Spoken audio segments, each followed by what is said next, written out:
Hey, this is Mark A. Altman. And this is Darren Doctorman. And this is Ashley Miller. And we are the Inglorious Trekspert. Experts. And we are so delighted to have you once again for our third part of the 10-part holiday specials. And once again, returning to the podcast is none other than Robert Meyer Burnett, straight from the observatory. Rob, welcome. Thank you. Thank you, gentlemen. It's always a pleasure to be here, and I feel deeply honored to be a part of this. It's becoming a yearly extravaganza that never ends. It's beginning to look a lot like Treksperts.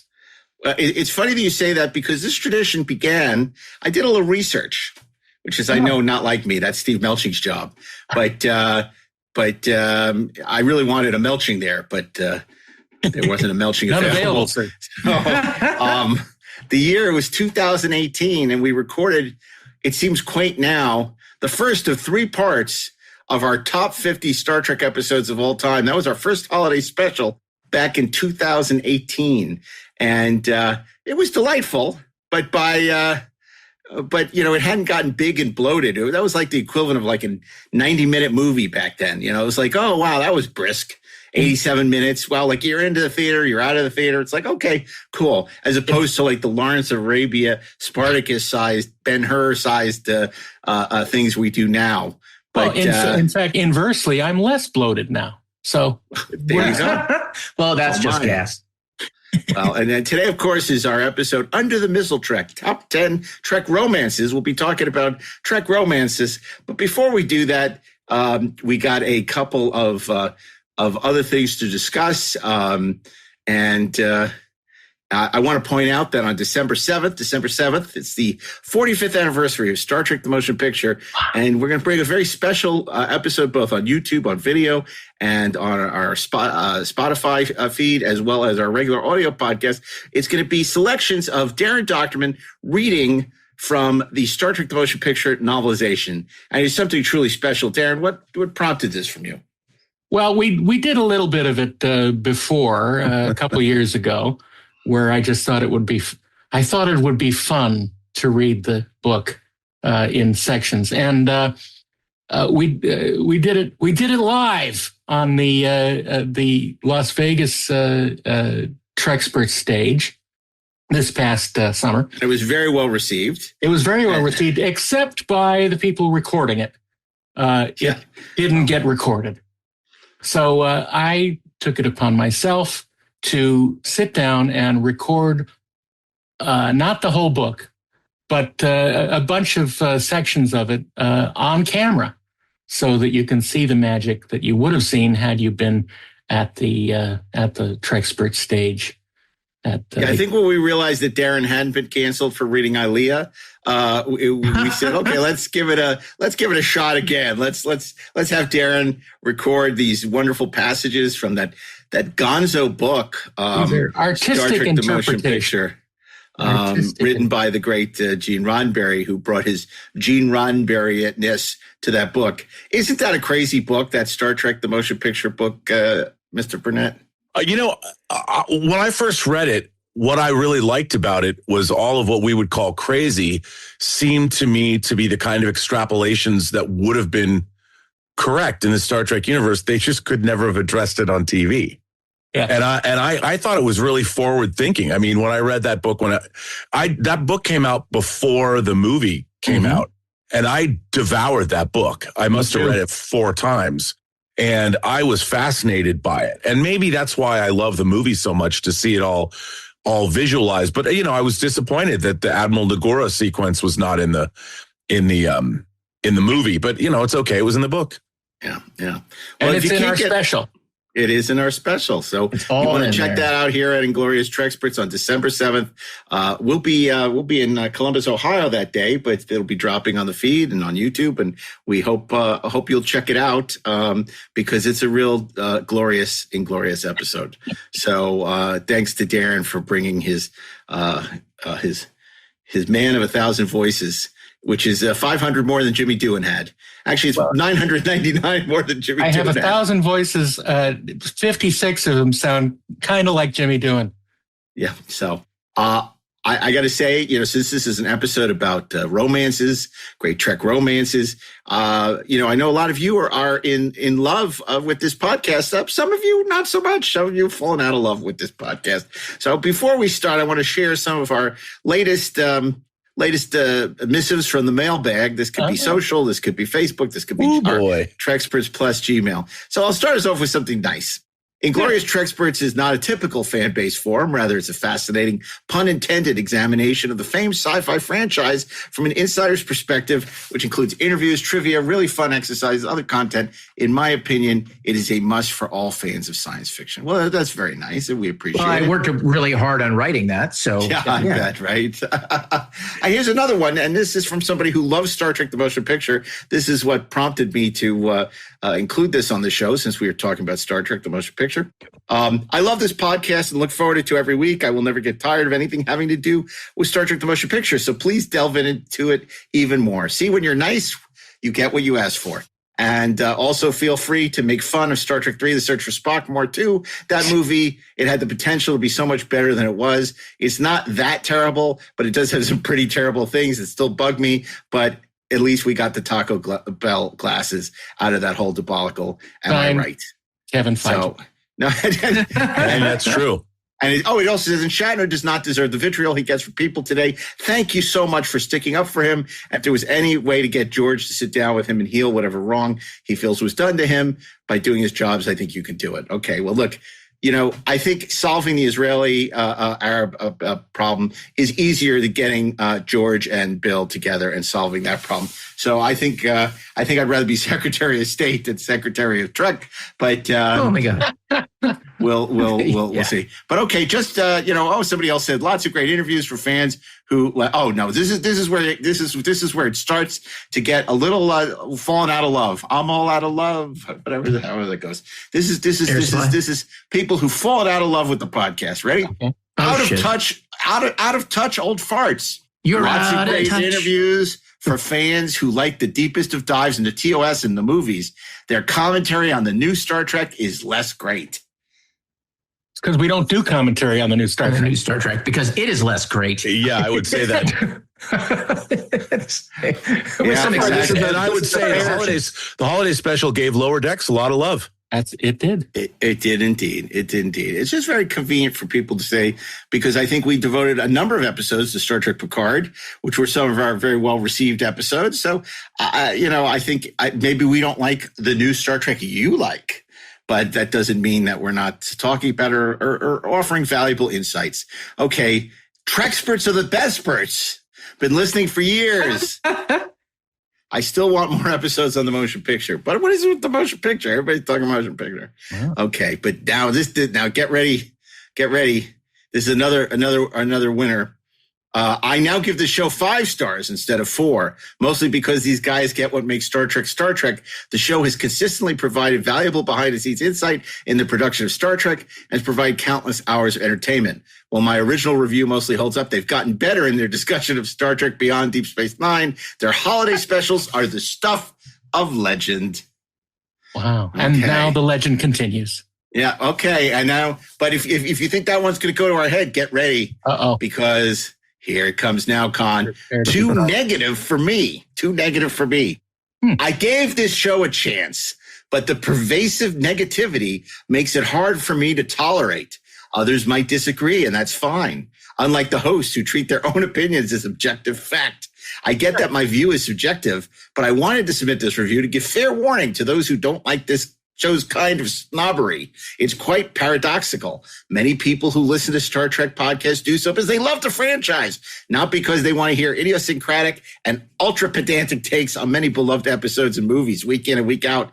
Yet that's what this show has devolved into. Would you like an example or two? Oh, yes, I would. We would. How about openly musing about doing an episode on non-Trek movies that did Star Trek better than Star Trek in order to teach the writers how to make a good Star Trek movie? That was the final straw for me. Apparently, these guys think even the best Trek films were mediocre at best.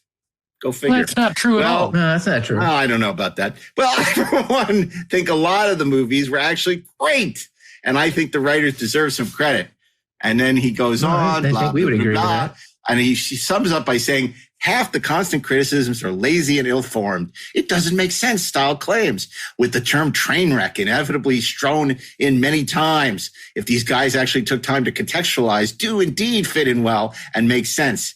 If I was a listener who never watched Star Trek, I would come away from the show thinking Trek was one of the most poorly written, nonsensical franchises ever created. Well, sometimes it is. With a few decent episodes strewn in on rare occasions. Sorry, that's just not my view of the franchise. I honestly don't know why these guys even watch a franchise they despise so much. What the Gluttons hell? for punishment, I guess. Just like Trek fans who listen to this show. Okay, this guy's thrown down the gauntlet, listeners. Well, He's talking about you. It's one thing to insult us. I don't care. We're all big enough to take a few insults. Oh, But when I'm he sure. insults our listeners, that's something else. So I'm now going to dox him and give you his home address. no. I'm kidding. I don't even know who this person is, to be Well, look, honest. I'm very sorry that you won't be listening to us anymore. Yeah, he can't even hear us read his letter. But you know, I the would funny say, thing- can I ask a question? I pose a Of question. course. There's how many episodes of this show? Over 350 something. and- Okay, there's now many of these episodes you had Kevin Feige and Steve Asbell on a show talking about Star Trek 3: The Search for Spock. Yeah. You know, or was that Terry?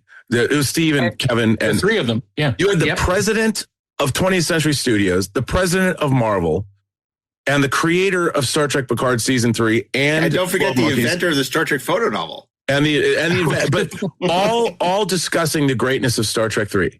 Yeah. That in a nutshell shows, I mean, you can't what is the sampling of episodes this viewer had? What's his sampling? 1, 2, 3 episodes maybe out of 300? And, Rob, and we then, just wanted to make you feel good because and we then- know you deal with the same vitriol every day. Oh, So I we didn't do. want you to think you were alone. Hey, if There we were were- talking about the Goonies, you'd see some real sparks fly. Yeah, you don't like the Goonies. I don't blame you, to be What's honest. wrong with you? See? but saying that we've devolved into that, we've been consistently the same for I'll 7 say this years. for them. They're For 58 consistent. years. Yeah. Well, that's true, but you know, I I'm mean, not even come on, 58 folks. years old. Listen to more if you are confused. I mean, we could take almost any given season of any Star Trek series, including the original Star Trek, which we just call Star Trek now. Yeah. And we could, on So an should you. episode by episode basis, tell you, wow, this is great and we love it. And this one sucks donkey balls. And God knows we have. I've never used that expression. Well, I don't know if we would Two use the words, phrase gentlemen. donkey balls. Alternative factor. Yeah, exactly. You love Donkey alternative balls. factor. You want donkey you're- balls? I give you alternative Okay. factor. In fact, I have to tell you, my son yesterday said, when we recorded the Best Trek Comedies, he said, how'd it go? I said, oh, yeah, it was great. Another great episode. Because, well, what were the honorary mentions? I said, well, that's privileged information. Yeah. I can't reveal that. You'll have to listen to it when it's on. He said, come on. So I said, okay, well, Rob picked Gamesters Triskelion. He said, what? He said, that's not a comedy. Okay. It's kind of funny. You know what? That was a bad choice. And in retrospect, I had terrible reasons. I did think that the providers were funny when I was a kid. They The are. episodes, not so much. I should have gone with Turnabout Intruder. If for no other reason, than William Shatner, who is giving it 110%, you cannot watch his performance as Dr. Janice Lester and not chuckle to yourself. Because he gives it his all and it is hilarious, even though the episode's serious. He's hilarious and he deserves. I mean, you know what the funny thing about William Shatner is? The more you watch his acting, whether it's in The Intruder or Incubus or Star Trek or even The Devil's Free Reign. Enterprise. Free Enterprise. Denny Crane. Shatner is a great, great, great actor. Yes, And he the is. thing is, I really do believe that all of that has been colored by his comedy performances.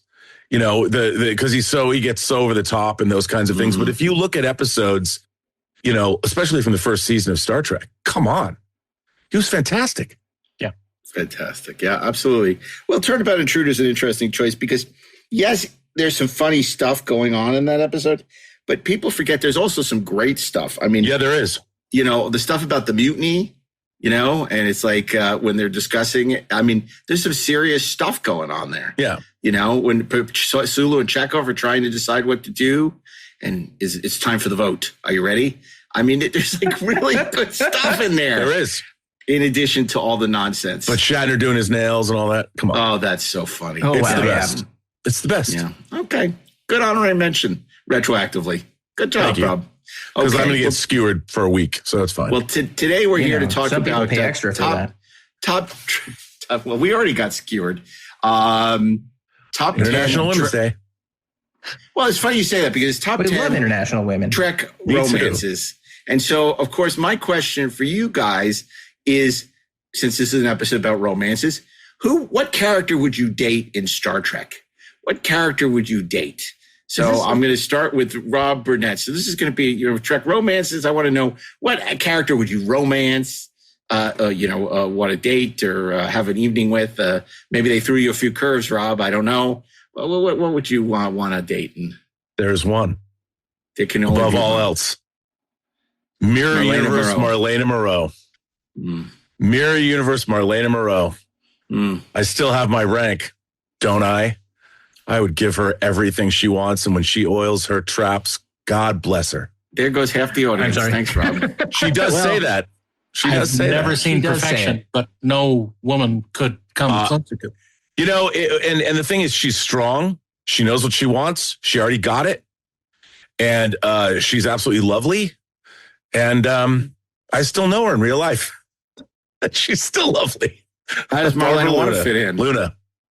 How does Rob Burnett want to fit in? Never Yeah, I mind. mean, Moving it's on. she as a kid, and then of course the only other woman I would like to romance is not really human, and that's of course Barbara Andrea. Boucher from Any Other Name. By any other name, she's not really human, but But she does have 1,000 tentacles. oh my God, which get a little hentai on her. That'd be fun. Moving on. Ashley Miller. Who could romance any character in Star Trek? Who would it be? Man, holy crap, man. I feel like it would be a whirlwind. I would barely walk away with my life, but I think that I would do it just to have the experience and talk about it in hushed tones with people. I know that what you're going to trust. say. I'm gonna stay in the mirror universe, but I'm gonna date the intendant until she tries to kill me, and then I'm getting the hell out, man. Then I'm taking Nice. the I don't know wormhole if to she's fuck back interested in deep space. people like you, the intendant, though. Well, that's why I want Not to. Hoshi Sato, Empress Sato. Yeah. No. Wow, Nope. The intendant. Okay, good choice. you could Thank turn you. her like Vader could turn Good. Skywalker. That's right. Yeah, I think it's more likely the intendant would turn him inside out. Yeah, Nothing wrong with probably that. So. As long I as might she not knows what come she's back, doing. boys, but at least it would be. I would have boldly go where no man has gone before. Well, okay, John, moving maybe on. we should- Darren Doctorman, what about you? What any character, Star Trek character you could romance in the Star Trek canon? I would have to put my vote for Fredo's wife, Dr. Helen Noel. Oh, that's a good one, Darren. That's a good one. That's a good one. She's amazing. She's smart. She's beautiful. She likes Christmas parties. What's and this not is a to Christmas like? special. Yeah. So Yeah. you know, Yeah, from and her Dagger of the name. Mind. her name means a Christmas party. So Yeah. Our name means Christmas. Helen Noel, Dr. Helen Noel. Don't forget, she is a doctor, so we got to she's a give her doctor, the so proper she's very respect. smart. I like smart women. Yeah.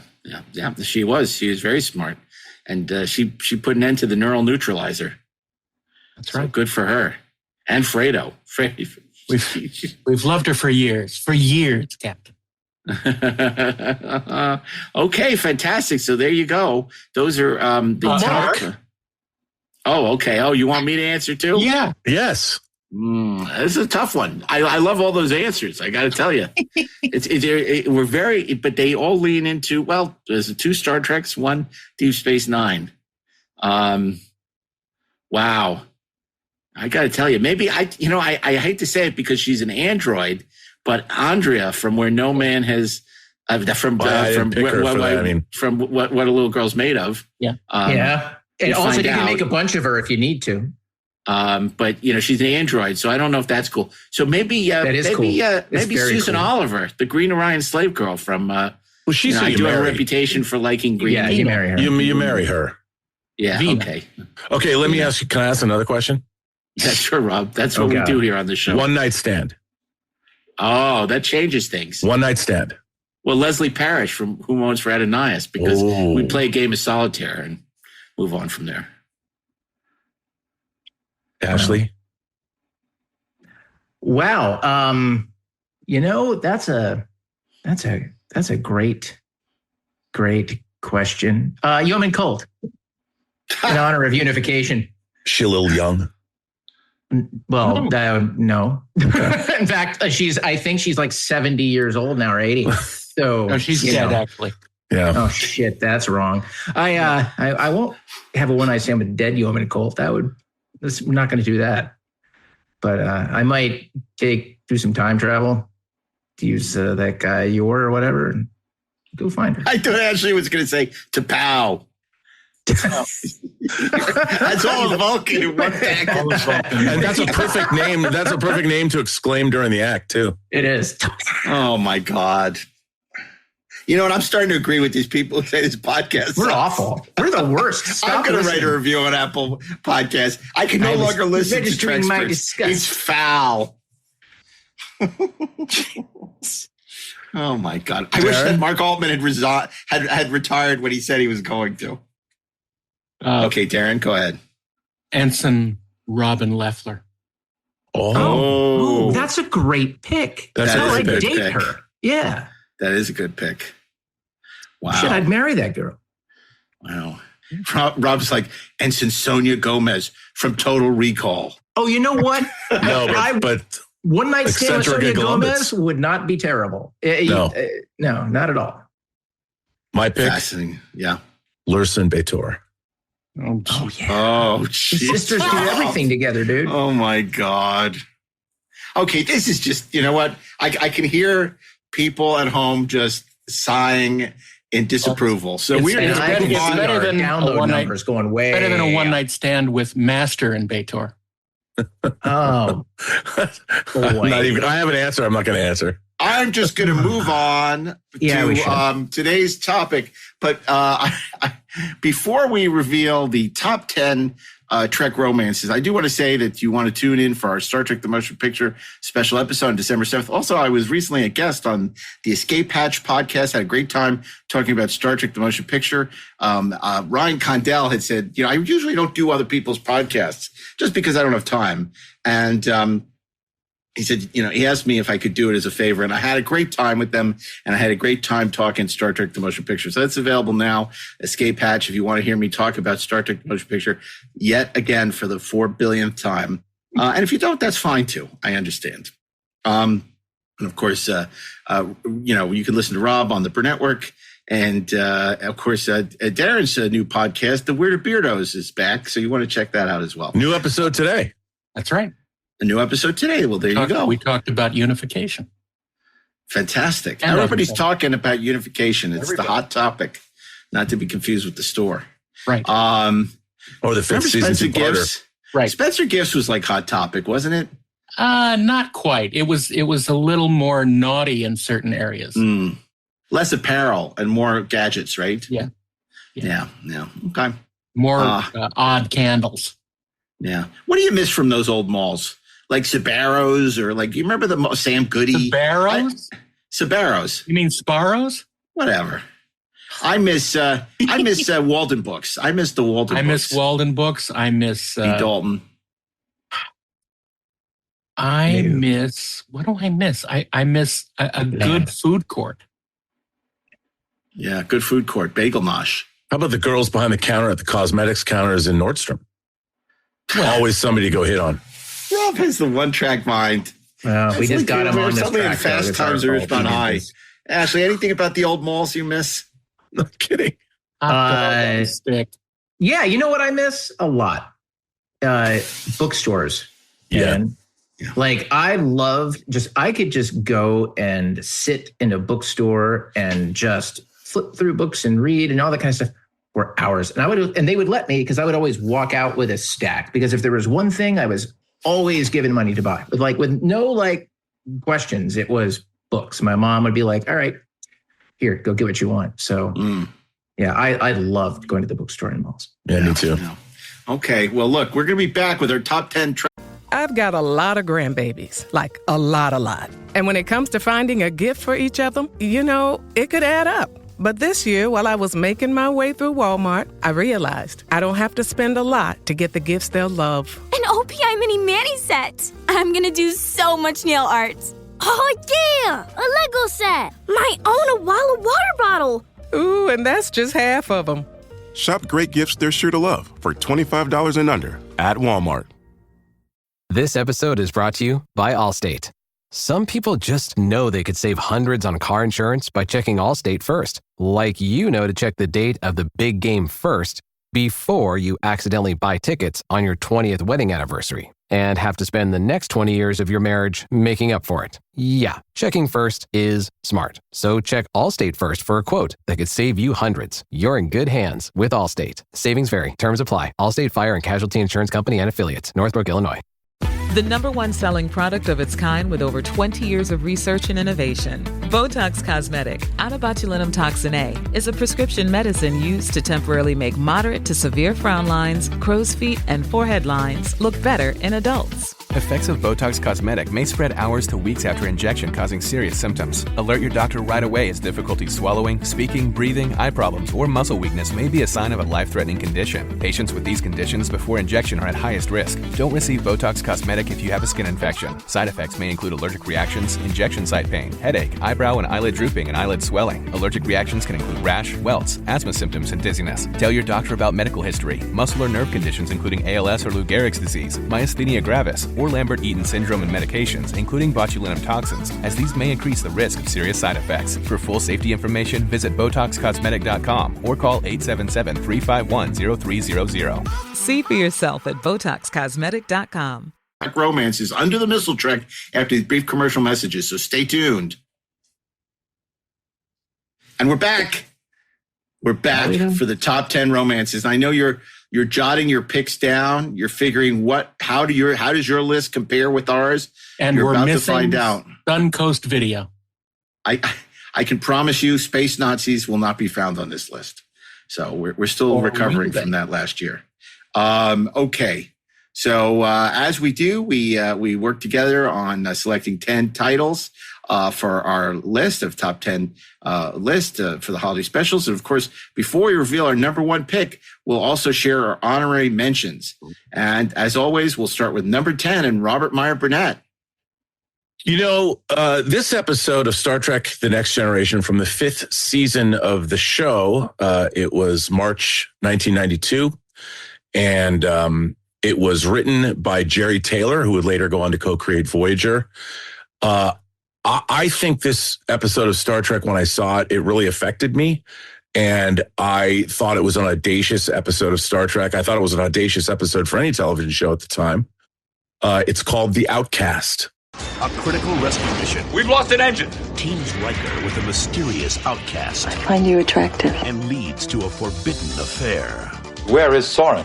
In custody. Now, a clash between two cultures. Don't do this. Soren! Forces Riker to sacrifice his career. I can't just leave her there. They'll give her these psychotectic treatments. I have to help her. Next time on Star Trek The Next Generation.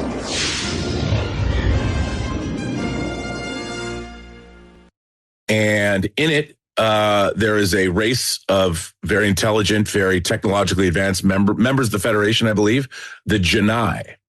And they are an androgynous species, and they've lost one of their ships, a shuttlecraft. And the Enterprise goes to assist. And there is one of the Janai, Soren, meets Riker. And of course, this is a androgynous species, so they're neither male nor female.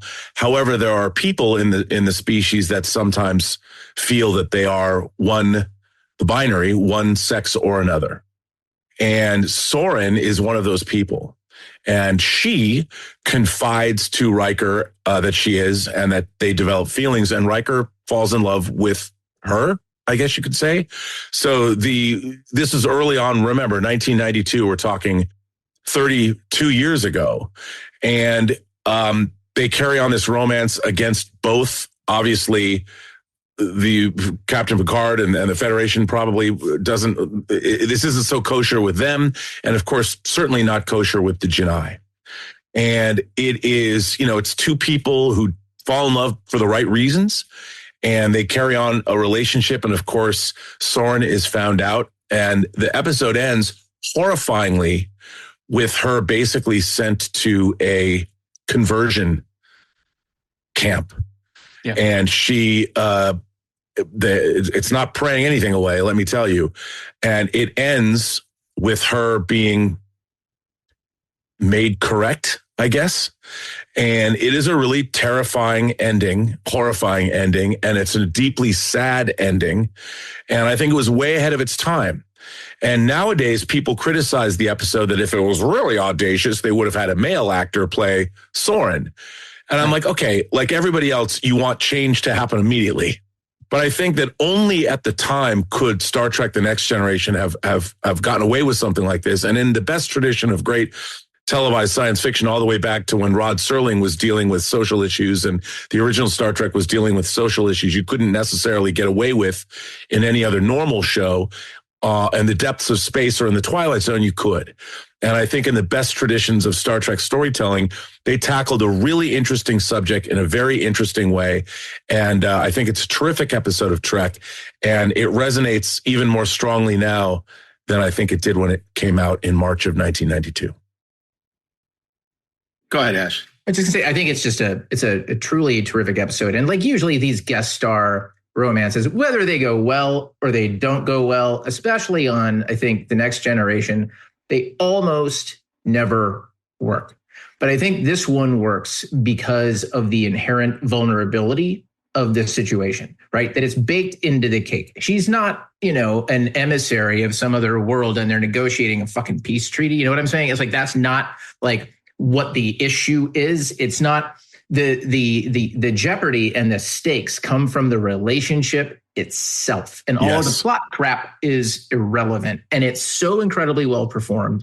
And Frakes is so good in this episode, and the as you said, the kind of the contemporary criticism of the casting, I just think are superficial and stupid and miss the point. They miss the depth of that episode, the emotional depth, and just all the things that episode had on its mind. And really, it is a story about love, and that's it. That's all it is. And I just think it's terrific. It's so interesting because you say, we look at it through the lens of today, looking backwards. But I have to say, I remember back at the time, even Jonathan Frakes said he thought it wasn't ballsy enough and that they should have cast a male actor. For Frakes to say that was at that time is really impressive. But the point you make is very well taken, because there was some degree of backlash to the host in the sense that people feel, particularly in retrospect, that they read into it something it wasn't saying. That somehow Dr. Crusher was being homophobic because she couldn't be with the host once it was in a body of a woman, which is not what that episode was saying. The Outcast, in a way, was an attempt to take things further, but Star Trek was very tentative in dealing with lesbian and gay issues. But you got to remember, this is 1992. This is the era of Don't Ask, Don't Tell. This is years before AIDS. But this is years before Massachusetts legalized gay marriage, which then became a huge controversy. I mean, basically, George Bush was stirring this up, George W. Bush, as a huge issue to get reelected. Like, oh my God, gay marriage is such a horrible thing, and trying to pass laws that would constitutional amendment that that marriage is only between a man and a woman. So the Outcast to do this in 1992 is really ahead of its time.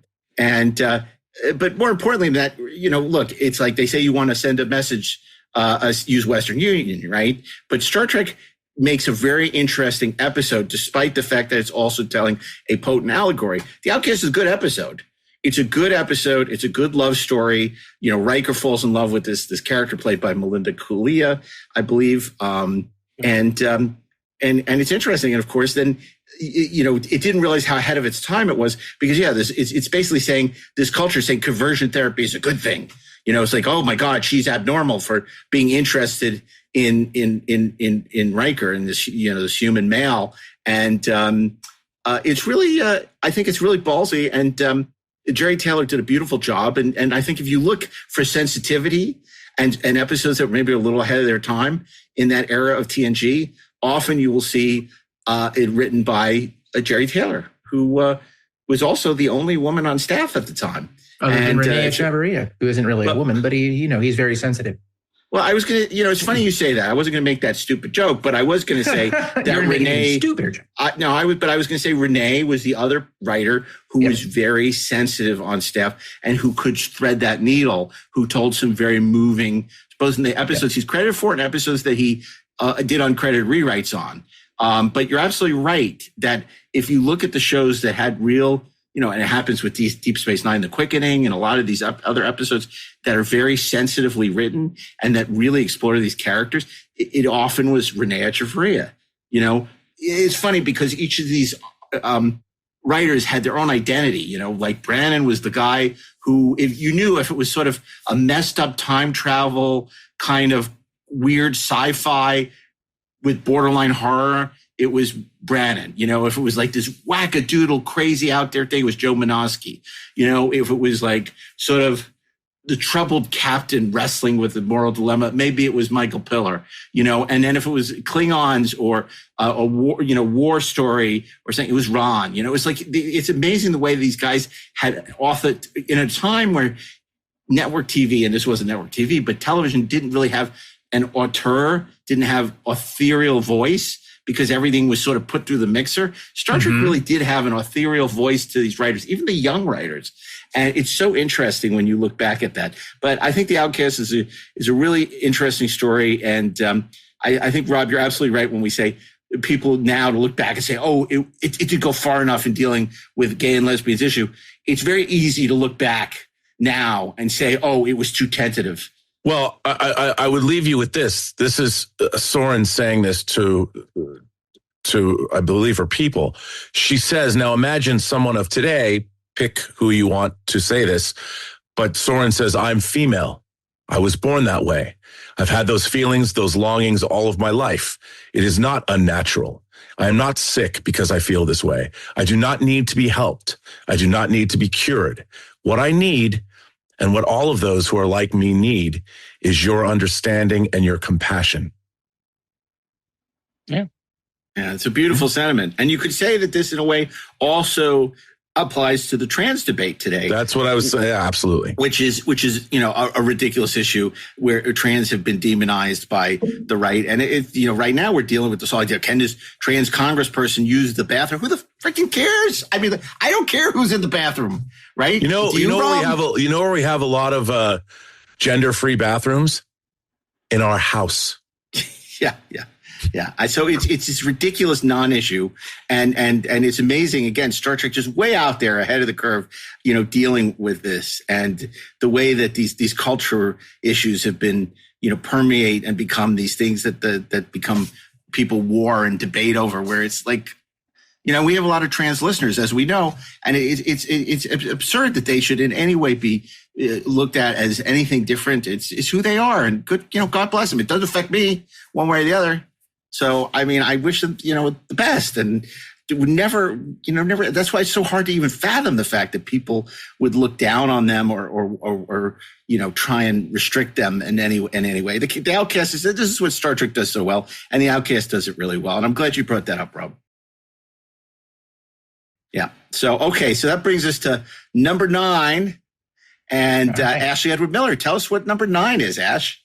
So, number 9 from Deep Space Nine, season 6, the 20th episode, His Way. He's lovesick and looking for a cure. The woman waited a year for you to make an offer. So Odo's turning to a ladies' man. You want to win the girl? We got to thaw you out a little bit. A holographic matchmaker who knows all the right moves. It's time to have some fun. But can a swinging lounge lizard cool truly change a changeling? Cool is one thing, but you're frozen solid. on the next Star Trek Deep Space Nine. And look, I'm sure there's some other plot shit that's happening in his way, but the truth of the matter is it doesn't effing matter, right? Like what this episode is really about, the reason why it is on this list is because his way is about Odo realizing exactly how he feels about Major Kira and coming to the conclusion that he doesn't have the tools to share that, nor does he have the courage to share that. If you have the courage. If you have the courage. And he goes to Vic Fontaine for a little bit of help, a little bit of advice, and Vic provides it. And what I think is really just brilliant about this episode, other than the fact that it brings together two characters in a romantic scenario that doesn't feel forced, that it does feel earned, that they've had this kind of relationship and this energy between them since the jump. Odo's struggle is just so fascinating because here's a guy who his number one issue as a character is identity. It was first, who am I? What am I? And then it became, how can I be that? Right? He's a guy who literally doesn't have his own face. He's a guy who can be just about anything. And what is he afraid of? He is afraid of revealing his true self and his true feelings to Major Kira, who is the one being in the entire universe who can truly see him for who he is. And it's just fantastic. And it's also incredibly entertaining. All of the stuff with Vic Fontaine is gold. Nana is great. Renee Auberjonois is fantastic as usual. It's just a terrific cast. It's so light on its feet and well written and so smart and so emotional.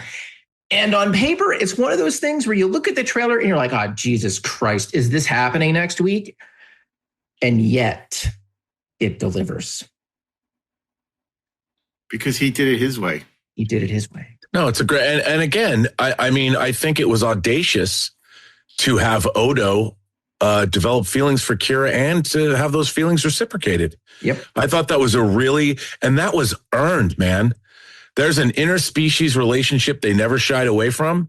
It worked out. And I always thought that was a really audacious choice that Deep Space Nine made, which is one of the reasons I've always loved the show.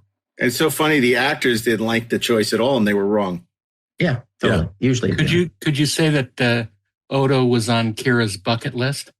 Oh my God! That's so. You know what? Though? That was very good, Darren.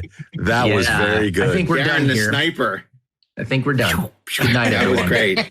Yeah, it's a great episode, and obviously great performances. And this episode is brought to you by Amazon Prime. There's nothing sweeter than baking cookies during the holidays. With Prime, I get all my ingredients delivered right to my door, fast and free, no last-minute store trips needed. And of course, I blast my favorite holiday playlist on Amazon Music. It's the ultimate soundtrack for creating unforgettable memories. From streaming to shopping, it's on Prime. Visit Amazon.com/Prime to get more out of whatever you're into. This episode is brought to you by PNC Bank, who believes some things in life should be boring, like banking, because boring is steady, pragmatic, responsible. You don't want your bank to be cool or sexy. Sexy is for red carpets, not banks. That's why PNC Bank strives to be boring with your money, so you can be happily fulfilled with your life. PNC Bank, brilliantly boring since 1865. Brilliantly boring since 1865 is a service mark of the PNC Financial Services Group, Inc. PNC Bank, National Association, member FDIC. Who would have thought the hologram would be the most human character of all? So that's Star Trek. Human. Okay, that brings us to number 8, and Darren Docterman. And coincidentally, this episode is also episode number 8 in the 7th season of Next Generation. It is called Attached. Picard and Dr. Crusher are kidnapped. The charges are conspiring with the enemy. And fitted with mysterious mind probes. It seems to be connected directly to the brainstem. That link them telepathically. The implants must be transmitting our thoughts. Now, for the first time, I promised myself that I would never tell you how I felt. They share their most intimate secrets. Why didn't you ever tell me you were in love with me? Next time on Star Trek The Next Generation.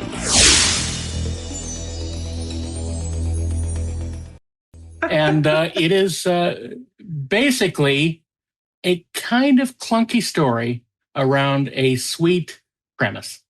It is, for some reason, Picard and Beverly have to beam down to this planet who is trying to get into the Federation. Now, this planet is split into two factions, two countries.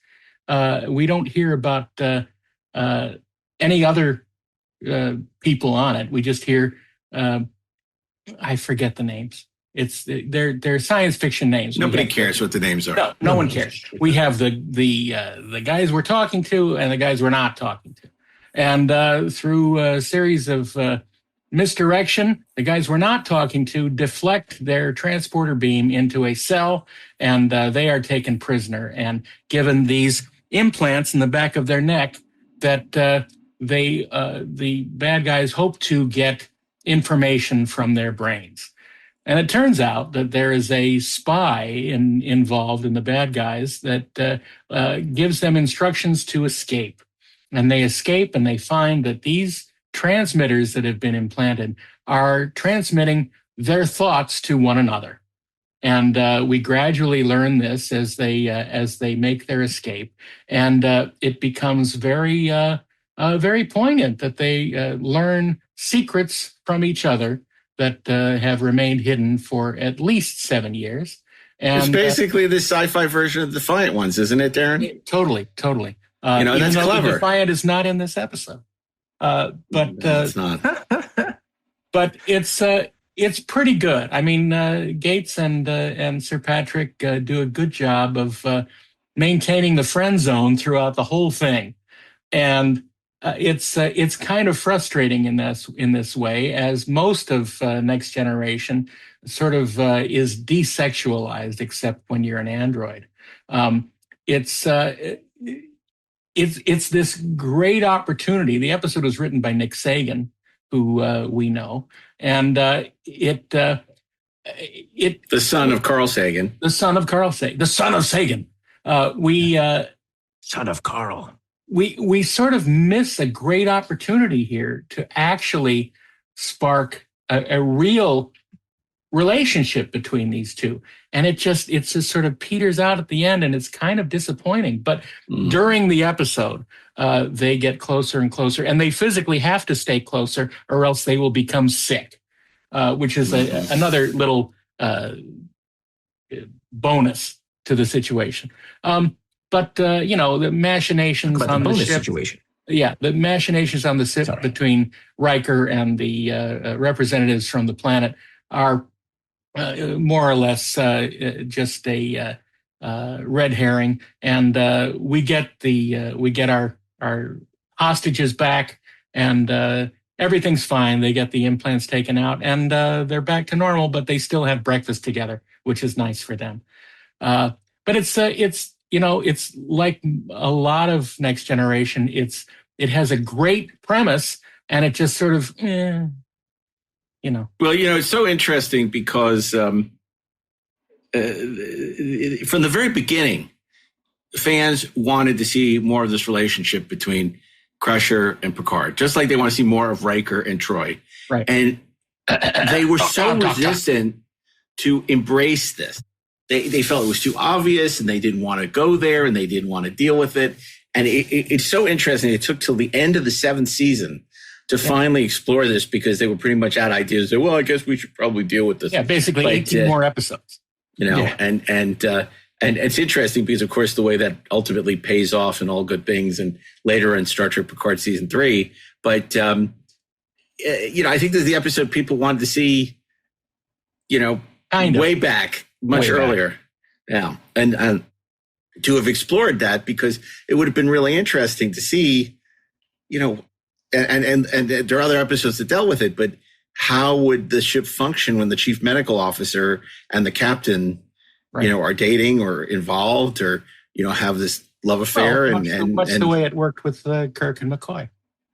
So it's just, it could have opened the opportunity to explore so many interesting things, because once again, you have an older man who is just not interested in being in a relationship in Star Trek. And you so rarely ever see any kind of real relationships between the characters in Star Trek, and explore, even married characters that you either killed off in the teaser or, well, the episode sort of touches on a moment in it where they have this realization between each other. But it reminds me of the movie Brainstorm, where Natalie Wood and Christopher Walken plays this tape of his memories of her for her, and she realizes how much he feels for her. And that is such a touching moment in that film. I cry every time. I do too. Every time. And Horner's score is amazing. Absolutely. But I yearned for that in this episode, and you never get it. No. It's They're very attached, sad. but they never touch. Right. Yeah. But it is. It's Tony Curtis and Sidney Poitier in Defiant Ones. And I think... and but there's it's just as much sex in that. Yeah, that's true. But it's an interesting way to explore this relationship, which had not really been explored in any kind of real depth. Absolutely. I mean, it took really Star Trek Picard season 3 to really dive into that relationship in a way that's compelling. Right. And surprising. Yeah. So, anyway. And really have them analyze why they should never have been together. Mm-hmm. Yeah. Right. So as much as the fans may have wanted to see it, but Riker and Troy end up together. So it's like, and Worf and Troy almost ended up together, which would have been a disaster. But I'll tell you what's not a disaster. Number 7, Change of Heart. It's a mission of the highest priority, We've come too long away just to get shot down. where the stakes are life and death. We have less than 2 days to reach the rendezvous point. But for Worf and Dax, Something is coming, and it is close. the line between love and duty Moving could make the bleeding worse. Staying here isn't an option. could separate them forever. Worf, you have to go on without me. On the next Star Trek Deep Space Nine. And this, speaking of Worf and a relationship, this is a terrific episode of Deep Space Nine in which Worf and Dax are sent on a mission to find a defecting Cardassian and bring him back to the Federation. And unfortunately, Dax is almost critically injured, and Worf has to make a difficult choice. Will he abandon Jadzia to get her to care for her and make sure she doesn't die, or will he fulfill the mission? And halfway into fulfilling the mission, he realizes he can't leave Dax, and he comes back. Now, the sad thing about this episode is, the unfortunate thing is, a few episodes later, Dax is killed in Tears of the Prophets, which is not great. And we all know it's really sad, the reason that Dax was killed. Negotiations gone awry. But it would have been so powerful had Worf come back and Dax been dead, because she was going to be killed off anyway in a much less interesting fashion a few episodes later.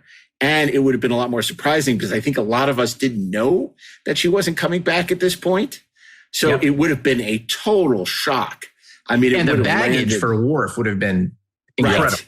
Yeah, totally. Yeah. So while with that caveat, I have to say it's still a great episode, and a lot of that has to deal with, and I'll talk about the ending because it is a 30-year-old show.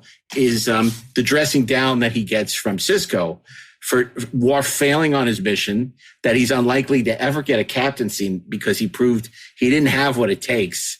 He dishonored himself in a way. And then Sisko, after he tells him all this stuff on the record, says off the record, I would have done the same thing. For someone that he loved. And so it's a really, really great episode. And it for all the arguing and fights between Dax and Worf, which was an amazing relationship that was mined for drama and comedy and sentiment, you see how much Worf truly loved Jadzia in this episode. And it's a terrific episode, really, really well done. And it's still, you don't feel you lose the Dominion War as sometimes the standalone episodes would be, where it's like, oh, what happened to Dominion War? We're like, are we not going to talk about that this episode? So this serviced the overall arc, and at the same time told a very powerful romantic story in this episode. Agree. Yeah. So that was Hard agree. number 7, Change of Heart, which brings us back to Robert Meyer Burnett and number 6. I love these episodes I get assigned. This episode, again, is a DS9 episode. I think one of the reasons that people talk about the serialized nature of DS9, but I really think that one of the great appeals of DS9 is the subject matter skews always to the adult, and especially the interpersonal relationships that people have. I mean, in TNG, I feel that a lot of the emotional relationship episodes are basically high school level. Especially when Geordi's involved, and they don't do a good job with adult concepts. And in this episode, like Ashley said, whatever's going on is sort of immaterial to an exploration of the Trill culture, Dax herself. I know this is difficult for you. I know how you feel about Lenara. But I want you to think about what will happen if you pursue this. If you're exiled from Trill, there will be no further hosts for your symbiont. When Jadzia dies, Dax dies. That goes against everything you were taught during your initiate training. You've told me again and again that each host is only a link in a chain. And that the life of the symbiont, no matter what happens, must go on. I know that. And I believe in that. But I also know I love her, Benjamin.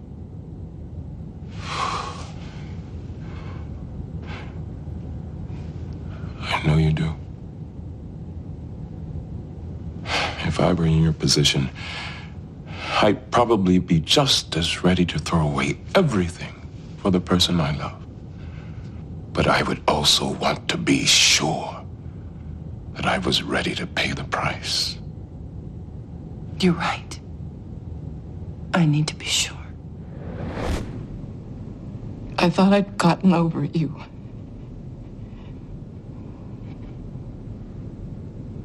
And now I know I haven't.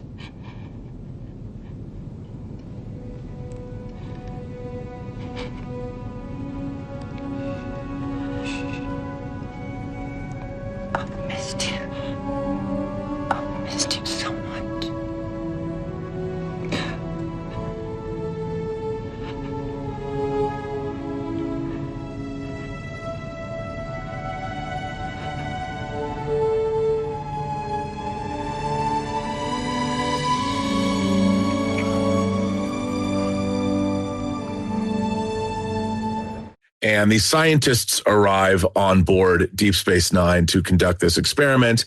And their Dax is reintroduced to Lenara Khan, who she admits, and her brother, by the way.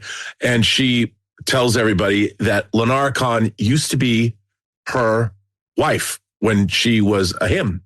Right. And one of the things that was always very interesting in Trill culture was these symbiotes would live for a long time, sometimes centuries, and their human hosts would expire. So sometimes symbiotes would be in male bodies, sometimes they would be in female bodies. Their Trill hosts or their humanoid hosts would swap around, and they would live 8 different lifetimes. And so in this episode, we find out that there is a penalty in Trill culture. You can't do, let me see if I've got this right. It's called something like reassociation. You can't do that. And in Trill culture, if you've been intimate or you've been married with a symbiote in the past, you can't hook up again in the future. And yet Lenara and Dax both have incredible feelings for one another. They both say that they really have missed one another, and against all better judgment, they share a kiss. And again, at the time in 1995, not something that was especially on Star Trek, but it's done in such a way that it's built into the alien culture. And you're not, sure, it was a little scintillating. I'm not going to lie, but it was earned. And it was it was sort of an extension of what we saw beginning in The Host, back in TNG when we first met the Trill, but it's done in such a adult manner that there's no snickering involved. I mean, this is looking into this alien culture. This is the way it would be. And I can't imagine what it's like to have been married to somebody and you're a humanoid. If you're a symbiote and your host dies and you get transported into a new host that happens to be female, when you meet the person you were in love with, they're still the same person. And I can't imagine what kind of a yearning and what kind of feelings would bubble up during this time. And Lenara's brother is like, what are you doing? Like, you can't, I mean, this is like wrong. And everyone knows it's wrong. And then you know what? Cooler heads prevail. The two of them realize after going through this experience, Lenara almost loses her life. And they realize that we can't do this. You know, there's a reason why our civilization works the way it works. And in the end of the episode, Lenara's going to go away, and they know they're never going to see each other again. It's done in such a really interesting way. And again, using science fiction and using a rich alien culture that is beautifully, what they did from the host, I thought was a great episode too, because at the end of that episode, Beverly even says, I wish I was more evolved.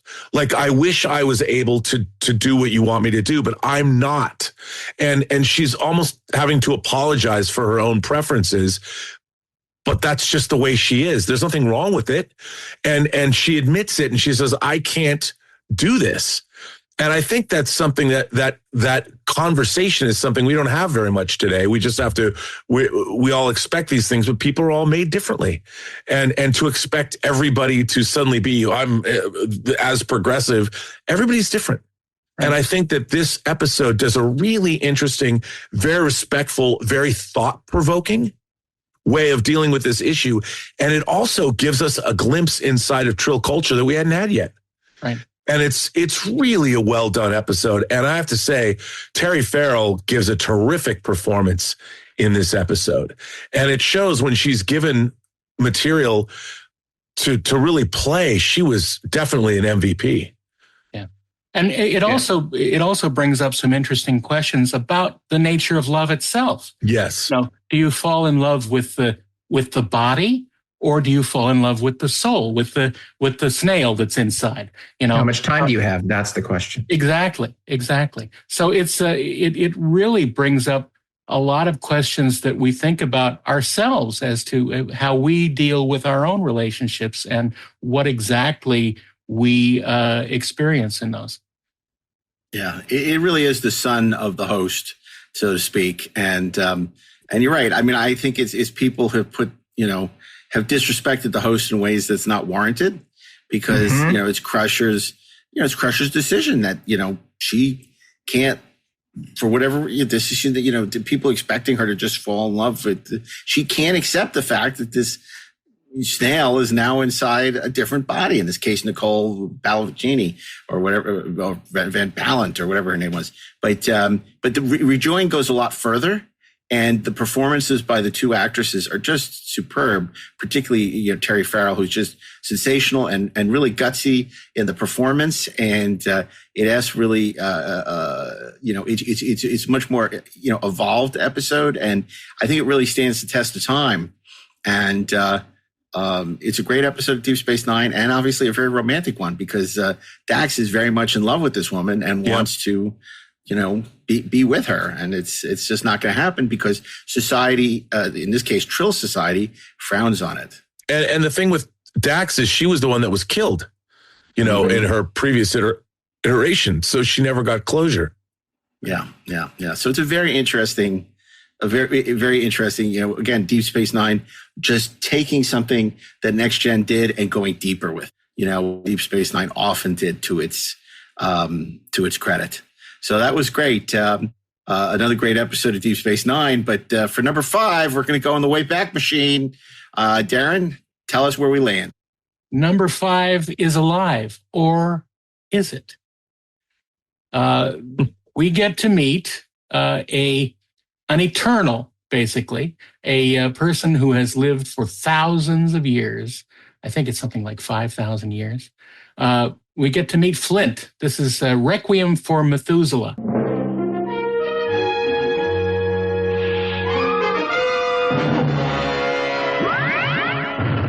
If you do not leave voluntarily, I have the power to force you to leave or kill you where you stand. Have you ever seen a victim of Brazilian fever? They die in one day. The effects are like bubonic plague. The Enterprise, a plague ship. The last tender encounter, Captain Kirk. Be thankful that you did not attack me, Captain. I might have accepted battle, and I have twice your physical strength. How childish he is, Raina. Would you call him brave or a fool? I will not be the cause of this. I choose.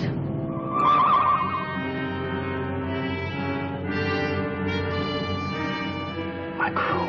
Time for you to join your crew. In the third season of Star Trek. And we meet Flint, who is this immortal who first lived in Mesopotamia. His name was Ocarin, and he lived life after life after life.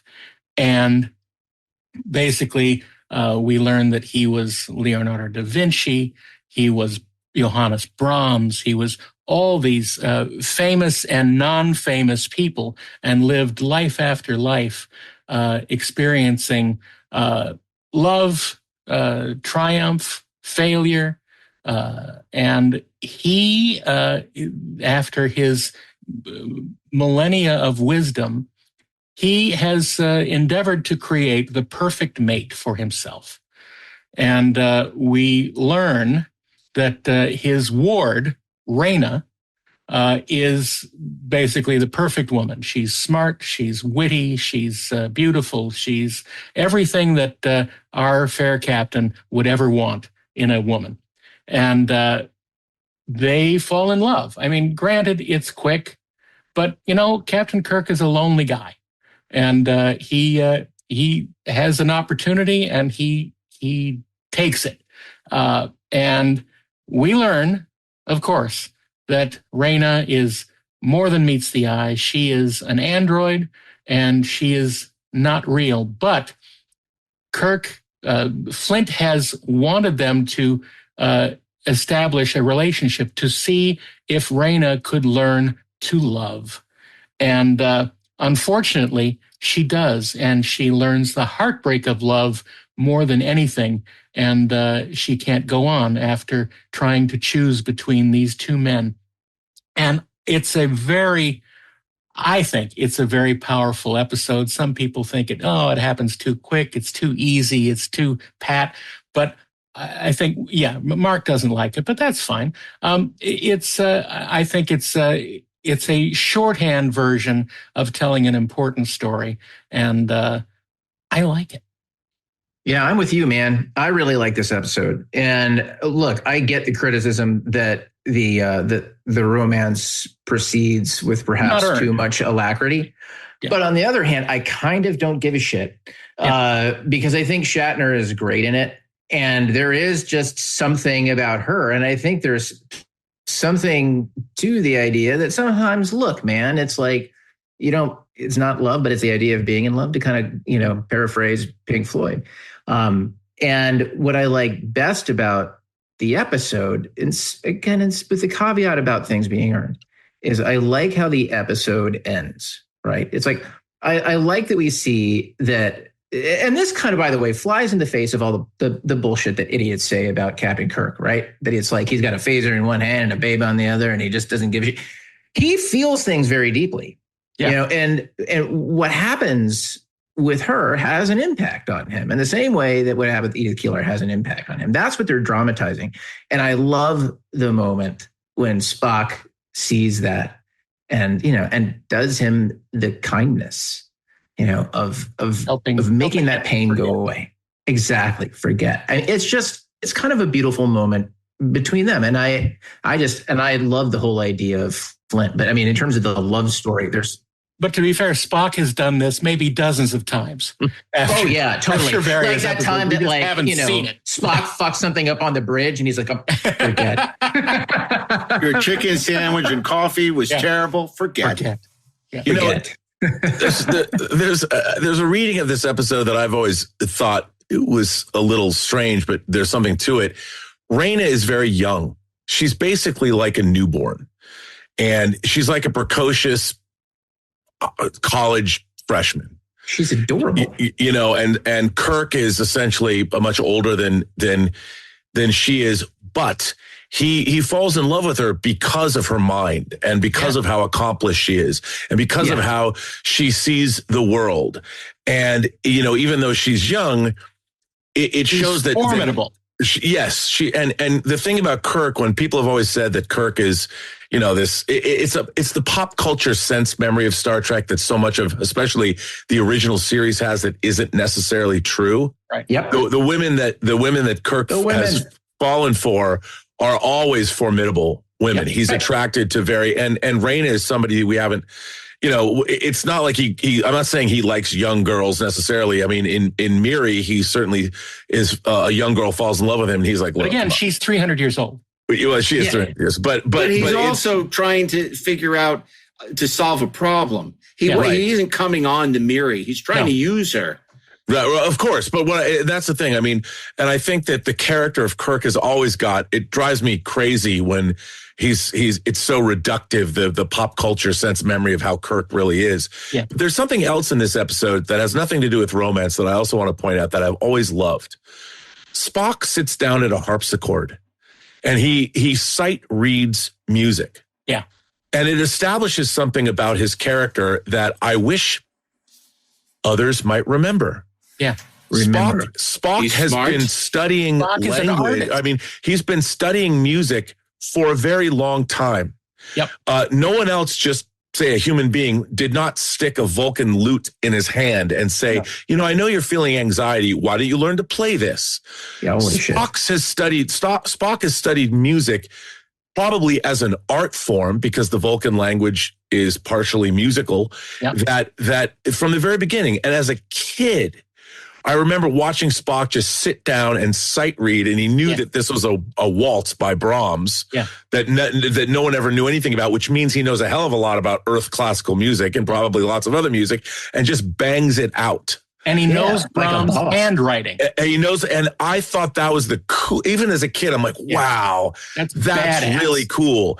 Yeah. And so anyone who would try and take that ability away from Spock, I don't know, anytime in the future, is dead wrong and totally misunderstood the character. I'm going to throw one more thing out about Kirk, because that's totally right about Spock, which is now I kind of want to break down who he's attracted to. But let's take a look at Raina and Edith Keeler. What do they really represent other than being formidable? I mean, Edith gives us this optimism, right? She has these aspirations to what humanity can be. And what is Raina? Raina, in spite of the fact that she's not a real girl, she's, you know, kind of hot Pinocchio, is... Hot Pinocchio. Thank you. Wow, that's a good one. I know, this is very sensitive of me. But she is, like, in many ways, what that evolved human could be, should be, because of the ways in which she is formidable. And there's no cynicism attached to her. That optimism and that innocence, they aren't presented as things we go, oh, well, honey. You know what I mean? It's like, no, that's wonderful. No, they're virtues. And that's great. Yeah. They're virtues to be childlike. And that, I think, is what attracts Kirk. In a way, what Kirk is really attracted to is Star Trek. And isn't that just fucking fascinating? Yeah. No, that's a great point. And not Pinocchio. You know, look, this is on our list of 10 great Trek romances. And so I come to praise Requiem for Methuselah, not to bury it. So I'll leave all my qualms with the episode aside to say the reason I think when you guys made the case for this, that it has earned its place on this list, and you alluded to this earlier, is that ending.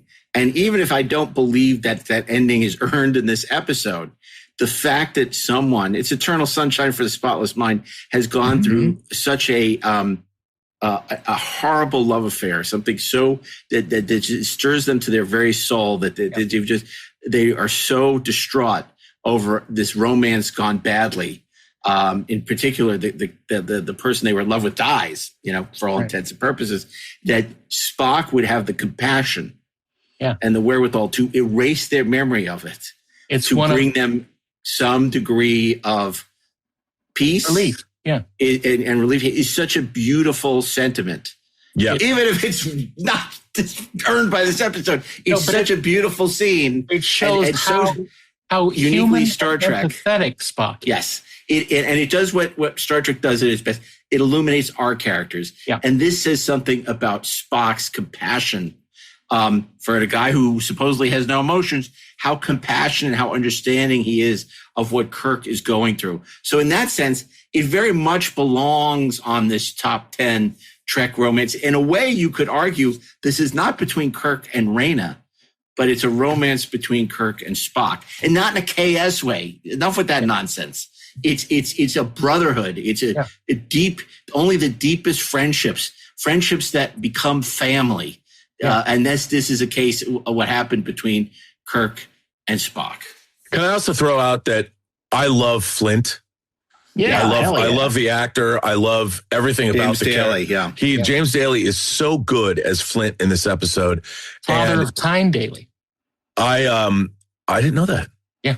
There you go. I I always wanted more of this character and his backstory. And just as an aside, the Reeve Stevens in their Star Trek novel Federation do a great job revisiting that character. And I that's one of the reasons I love great Star Trek novels. And so does Cox in the Khan. Is it? I think he does. Yeah, I think you're right about that. Brian Cox? No.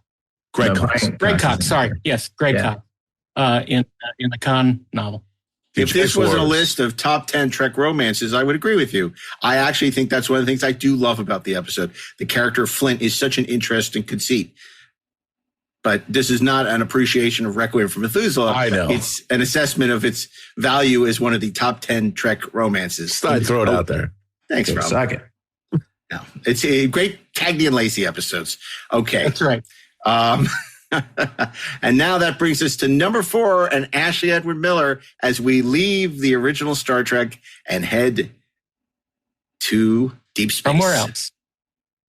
So, we've sang the praises of Terry Farrell and Jadzia Dax already on this particular episode. And coming in at number 4 is the story of her wedding to the most curmudgeonly man in the history of Star Trek. The wedding of Worf and Jadzia Dax.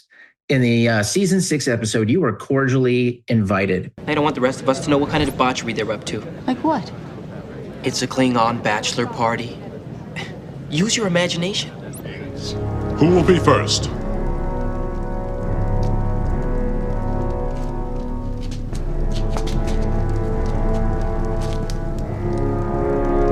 I did not expect it to be you, Doctor. Neither did I. Do not worry. The pain will last for only a moment. Worf, son of Morg, does your heart beat only for this woman? Yes. And will you swear to join with her and stand with her against all who oppose you? I swear. Jadzia, daughter of Kayla, does your heart beat only for this man? Yes. And do you swear to join with him and stand with him against all who would oppose you? I swear. Then let all present here today know that this man and this woman are married.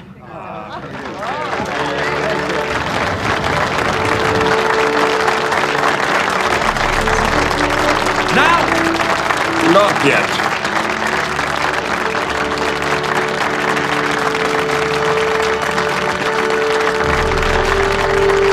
Now? Patience! My lady. Welcome to the House of Martok. My daughter.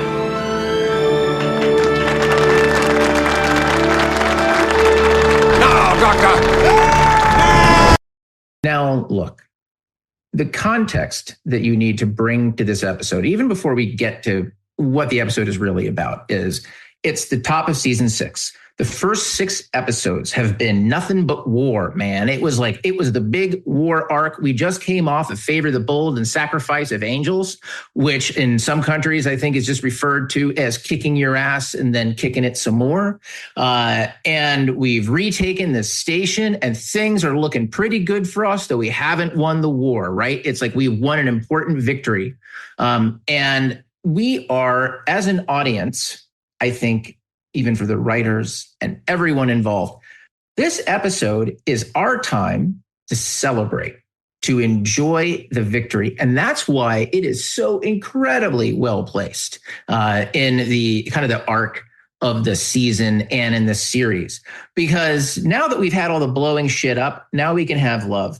And what's great about the love story in this episode is it's about culture clash. It's about, what happens in a marriage when you're getting married. It's like, it's not a metaphor for anything huge or important other than how you choose to spend the rest of your life. Whenever a wedding happens, you're talking about a culture clash. You're talking about two families coming together with incredibly different ways of doing things. And if they're going to be successful, everybody has to compromise, right? So whether it's how you decide you're going to pick out your China pattern, or if you're going to go through all the Klingon mating rituals, it doesn't matter, man. You've got to find a way to meet people where they are. And this story is really about Worf having a set of preconceived notions about how his wedding is going to work and his family's expectations for that.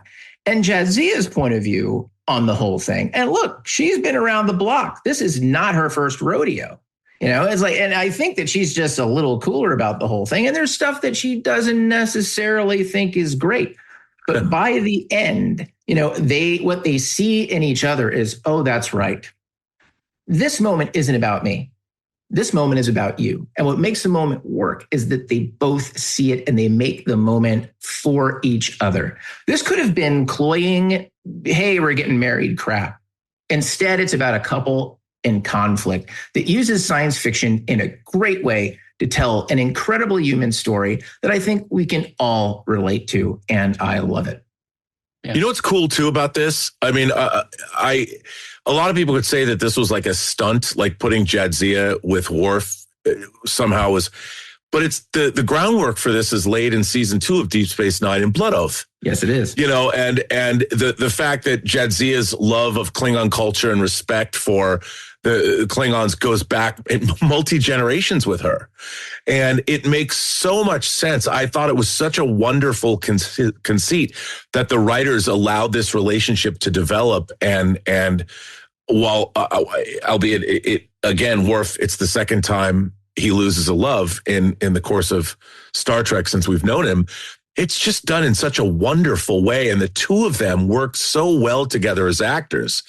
Yeah. I mean, just when things were cooking with gas with Jadzia, it's like, and I do, as I said, I really like Nicole DeBoer, but I have to say she was reaching peak Dax when she left us. And it's Daxitude. Peak Daxitude. And this episode was just a delight. And their chemistry together was delightful. Yeah. It's what you said. It's funny. Marina and Michael had no chemistry as Troy and Worf, and Terry and Michael had amazing chemistry as Worf and Dax. And it's such a great relationship. And I got to say, if Exo-6 put out Dax in wedding gown, I would buy that. Yeah, I would buy that. I think the big thing is the big difference between those relationships, and what really defines the chemistry, is I could never sit back and imagine things that Worf and Troy would enjoy doing together. You know what Worf and Dax would enjoy doing together? Killing the fuck out of a lot of people. Yeah. Right? It's that's it. It's like, they're like, hey, you know what's great? Let's get some batless and go collect some fucking heads. Yeah. Troy's like, I feel you are angry. And Dax is like, angry, let's go kill people. Let's go work it out, babe. Yeah. I'll collect your fucking head. They had so much fun with that. The writers had so much fun with that. And like you said, even before they even knew Michael Dorn would be on the show, they had laid the groundwork, unbeknownst to them, for this relationship.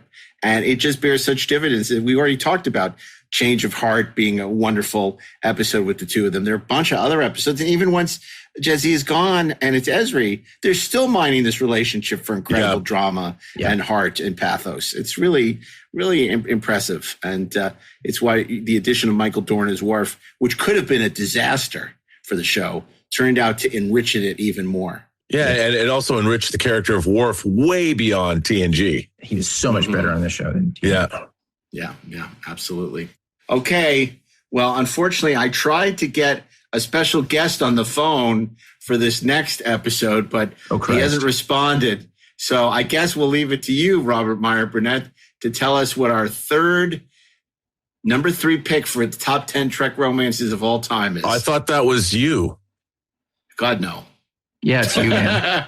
It's me? It's Robert Meyer Burnett. Yes, it's you. I was unprepared to discuss. What you Mr. Atos did not prepare you? I mean, Rob, you should be prepared to talk about all these episodes. No. Especially if it's an original series. I know. You did in fact tell me about this. So it's okay. Because we swapped. You were gonna originally do. We struck an episode which we didn't want to do. And so I said, I'll do 2 and you do 3. Well, I mean, okay. So this episode comes again from Deep Space Nine. It does? No, it does not. What do you give? Wait a minute. I'm not doing Children of Time? No, when you were listening yesterday, we changed this. Okay. I'll do 3 then. Okay. Ready? Here we go. I'll do 3. Ladies and gentlemen, it's Scott Mantz's favorite episode of all time. Oh, let me do. Yes. Okay. Yes. Now you remember. Let me take this episode. This episode. It's all yours, baby. Thank you. Now, okay. It's all coming back to you. Okay, now you're prepared. Now I'm prepared. You just got back from the Salem witch trials. So here you go. So, this episode is one of the most unlikely Star Trek romances that we've ever seen, but I think one of the most beautiful. And it also speaks to humanity's future and what our potential can be at some point in the future. Now, this episode is from the 2nd season of the original series, and it is Scott Mantz's favorite Star Trek episode. It's called Metamorphosis. Ship's log, Lieutenant Commander Scott recording an absence of Captain Kirk. The shuttlecraft Galileo is now definitely overdue for its rendezvous with the Enterprise. Captain, what's happening? I demand to know. We've got to get Miss Hedford back to the Enterprise. We'll do what we can when we can. At the moment, we're helpless.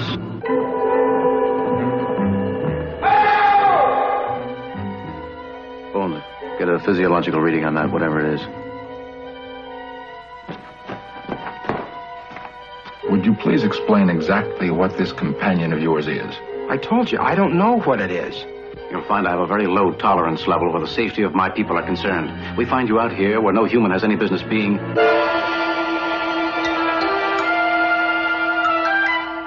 No, I don't want to die. It will scramble every electrical impulse the creature can produce.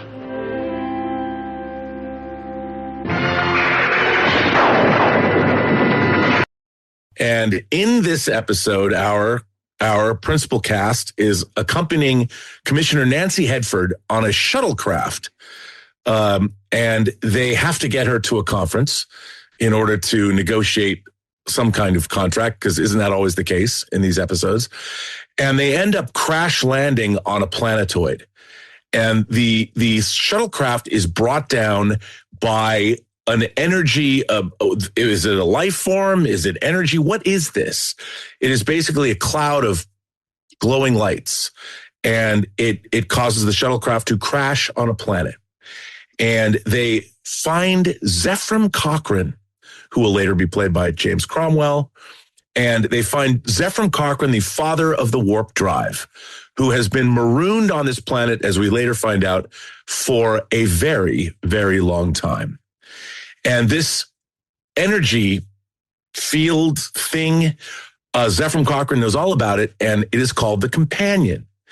And he talks to it via a device, and it comes to him, and it surrounds him, and he can kind of communicate with it or whatever.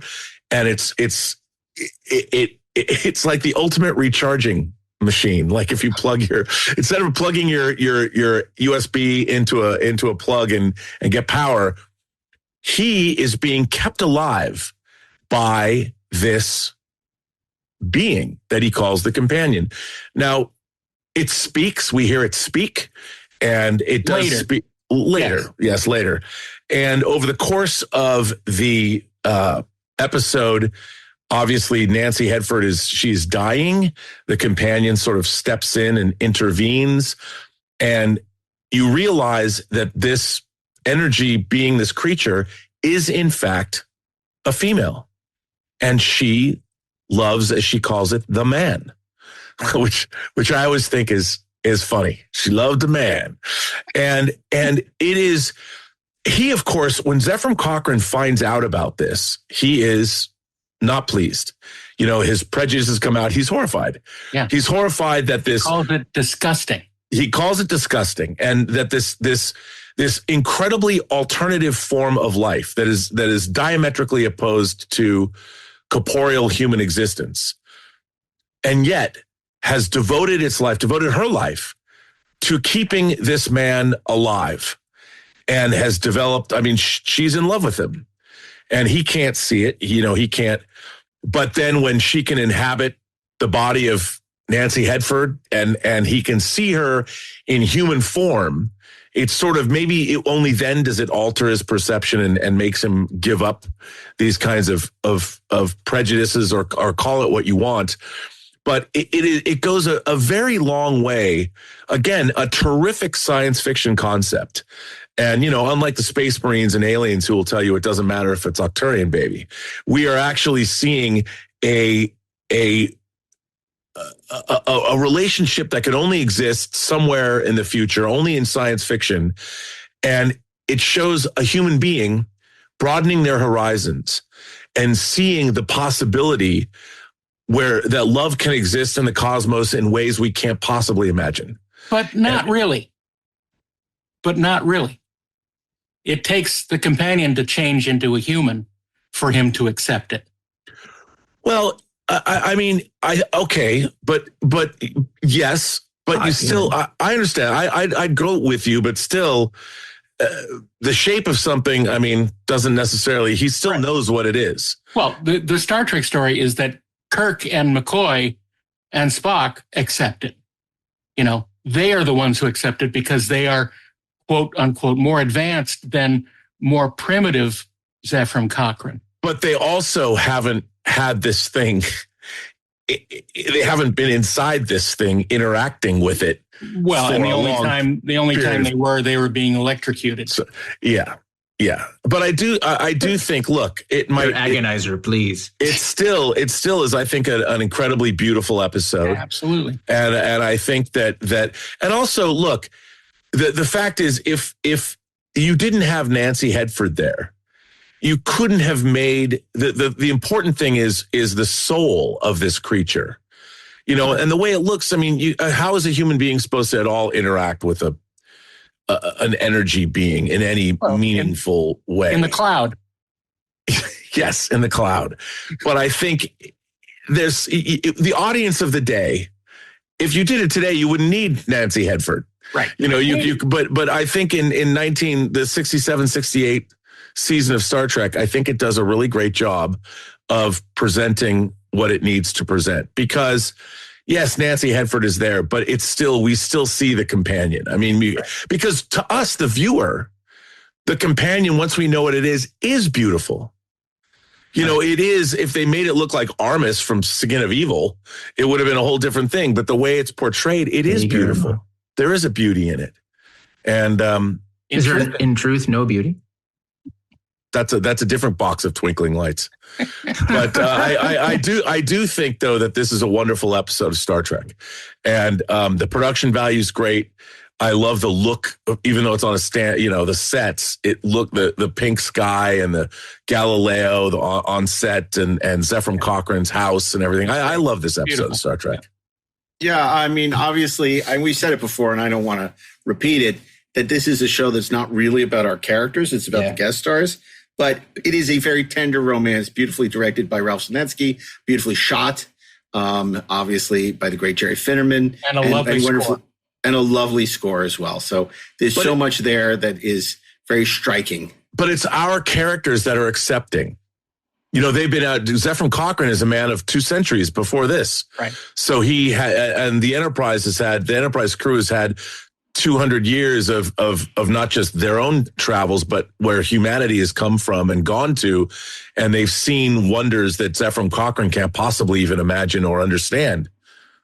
They've seen things you wouldn't believe. They've seen ships on fire off the shoulders of Orion. The Tannhauser Gates. Yeah, sea beams. They've seen a performance by Glenn Corbett that resembles a block of wood. Yeah. No, though there's some good lines he gets in this episode. But obviously, a beautiful performance by Nancy Hepford, whose Eleanor name eludes me at the moment. Eleanor Thank you, Eleanor Donahue, Father Knows Best. Who's it's good because it's interesting. She plays it so bitchy, at the beginning, and we have to ask Sinetsky about that. It was an interesting take, because when she warms up, when she gets possessed by it's funny, she's more human when she's possessed by the companion than when she was completely human. Well, she doesn't feel good. That's part of the story. Yeah, it's a very sensitive, sweet episode. By the way, sorry for missing out that we were doing this. I forgot. It's okay, Rob. That's okay. That's why we're live on tape. We don't try and erase the mistakes. We just embrace them. We embrace the mistakes. We embrace our pain. We need our pain. So anyway, that's okay. But people who are expecting the Children of Time are going to be very disappointed. Yeah. This was a far better romance. So anyway. And we talked about this, Scott. I mean, it's interesting. I guess Scott Mance is just an incurable romantic. He is. That's why he loves the episode so much. I mean, it's really, we give him a lot of shit for this, but obviously it's a very special episode. It's written by the great Gene Kuhn, and it's so also much a great to like science about fiction story. It really is. It really is a great science fiction story. And I'll tell you what I'm in love with that in that episode: the shuttlecraft. Oh yeah, man, does that look good? Yeah. Oh, it looks good. That the lighting too, with underneath that pink sky. Man, I love that. I do too. But not as much as Galileo. Not as much as I love our number 2 pick for the greatest top Trek romances of all time. Some of you may be surprised and expected this to rank higher on our list, and it's none other than perhaps what is considered the greatest Star Trek romance, City on the Edge of Forever. Captain's log. No star date. McCoy has changed the course of time.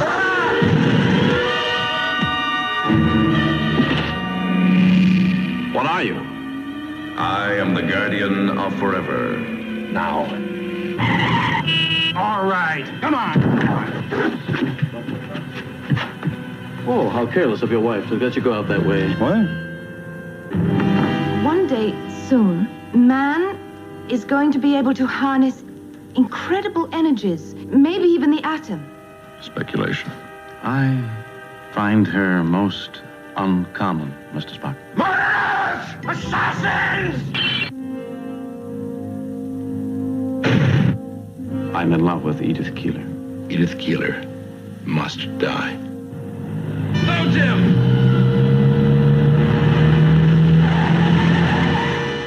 Written by Harlan Ellison, rewritten by Gene L. Kuhn and Dorothy Fontana, and a little Gene Roddenberry as well. This is obviously what we've called the Stairway to Heaven of Star Trek episodes, the perpetual number 1 episode of Star Trek of all time.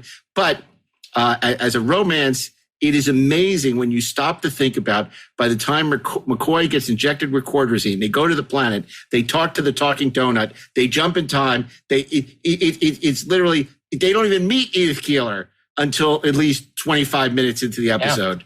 Yeah. And yet it is such a remarkable love story between Captain Kirk and Sister Edith Keeler when they meet in the Depression era in New York, and Captain Kirk falls in love, and you do not question the depth and passion of this relationship.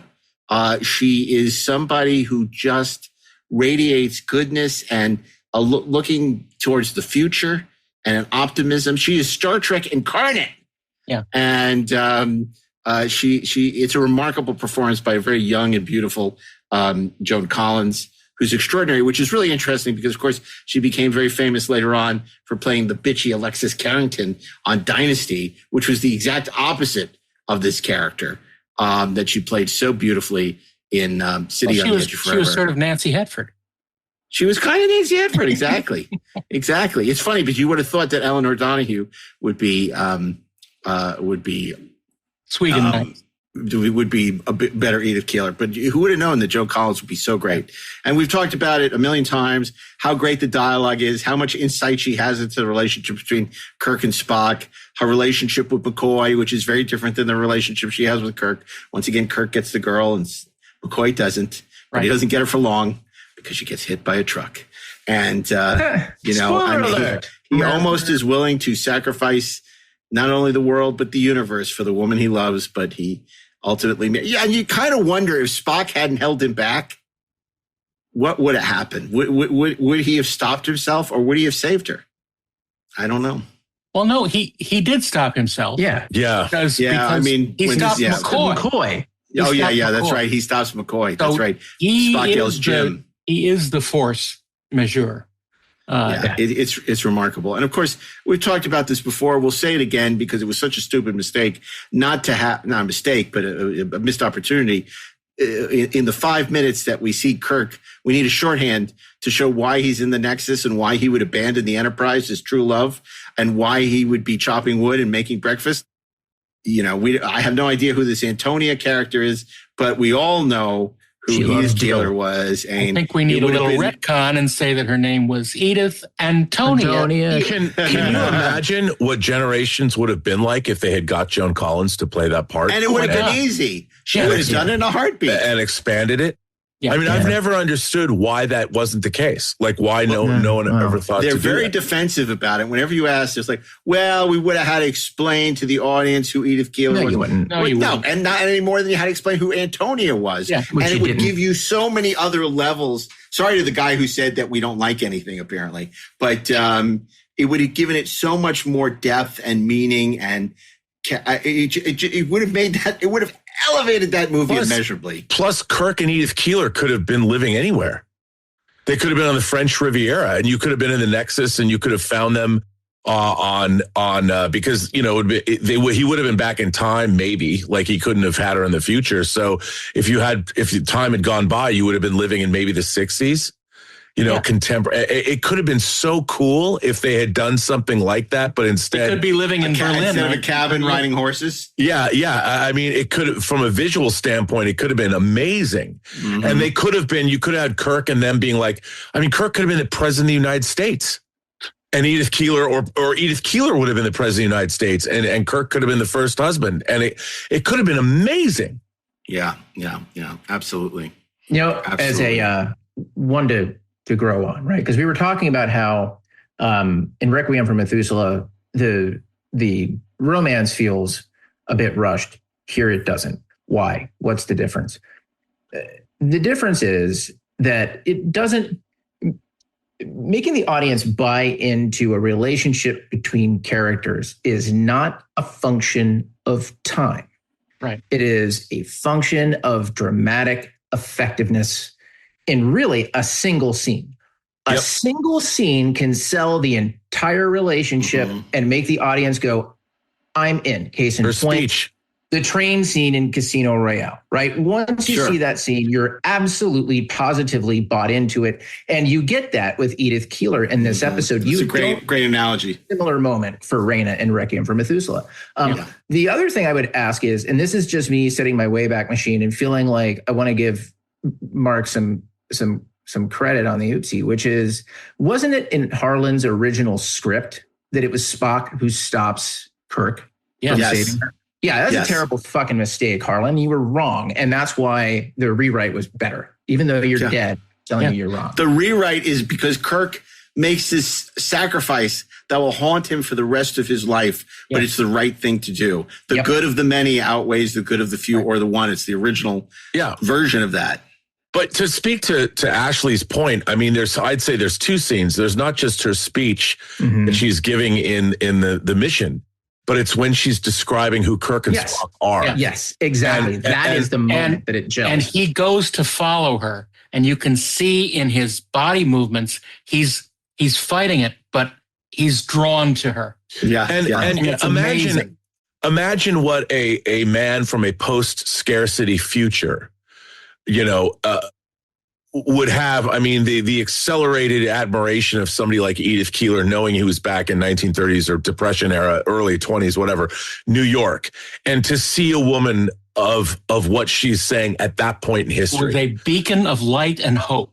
And I can't. Time of darkness. Yeah. And for Kirk, there would be nothing more potent for him. I mean, obviously he does love the ladies, but he loves a certain kind of lady who and it's the soul. It's the soul. I mean, the Enterprise beats with the heart and soul of 430 people.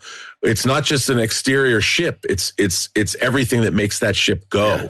And that's what makes Edith Keeler different than Drusilla, who actually I'm surprised was not Darren's pick for the question I asked earlier from Bread Circuses. But I would say this, and then Ashley, I'll let you finish. Sure. You mentioned in the boiler room how potent that scene is, where she sort of sizes them up instantly. But I also think there's a brilliantly playful scene in which they're walking along the New York street, and he says, "Ask a silly question. You want to hear a silly answer?" And talks about "Let me help," replacing "I love you," and then starts describing Alpha Centauri and the things that are happening in the future.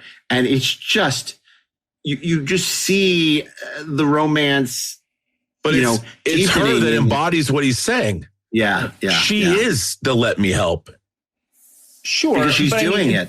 But that's not why I think the audience buys into that relationship. Because that's an intellectual take on what's happening. And it's true. It's absolutely true. But for example, the speech that she gives is the moment that the audience goes, oh, okay, so she is not only worthy of love, but she is worthy of saving. Now we've bought into her as the stakes. But what makes the relationship tick, why that scene where she kind of breaks down Kirk and Spock and their relationship. And frankly, like this scene where they're walking together, the reason why it really only takes those moments to pull us in is because there's actual intimacy. Right? We feel the intimacy. We understand that Edith understands Kirk. And that to him is a huge thing. It's like, it's not just that he's kind of reading the sort of the situation and appreciating her. It is that she actually knows him, and she makes him put his shields down and he can share with her. And the fact that she has that impact on him is why it kills us at the end. We feel a little bad for Dr. McCoy that he's like all hot for her and shit, and oh shit, like what's going. But our emotions aren't about Dr. McCoy's loss. He is because we haven't been with him during. That's exactly right. It's like our emotions are for Kirk. Yeah, and it's just we've fallen on her. We've fallen in love with her along with him. That's right. Yeah. And I'll say this again, and I've said it before. There has not been a time I've watched this episode, and I've watched this episode many times, where she sizes them up and says, where Spock says, "Where would you say I belong?" You at his side, like you always have been, and always will be, Captain. Even when you don't say it, you say it. That I don't get chills. Yeah, it's amazing. Yep, it's just always. I mean, the first time I saw it, the 17th time I saw it, the 117th time I've seen it. It always gets me, and it's just so powerful. And of course, the twist that now he's going to have to let her die, and make this incredible sacrifice. And you know how hard it is for him, and the pained expression on Shatner's face when he turns away, from her being hit by the truck. It's just freaking amazing. It gets me every time. He knows, being held and holding McCoy, and he.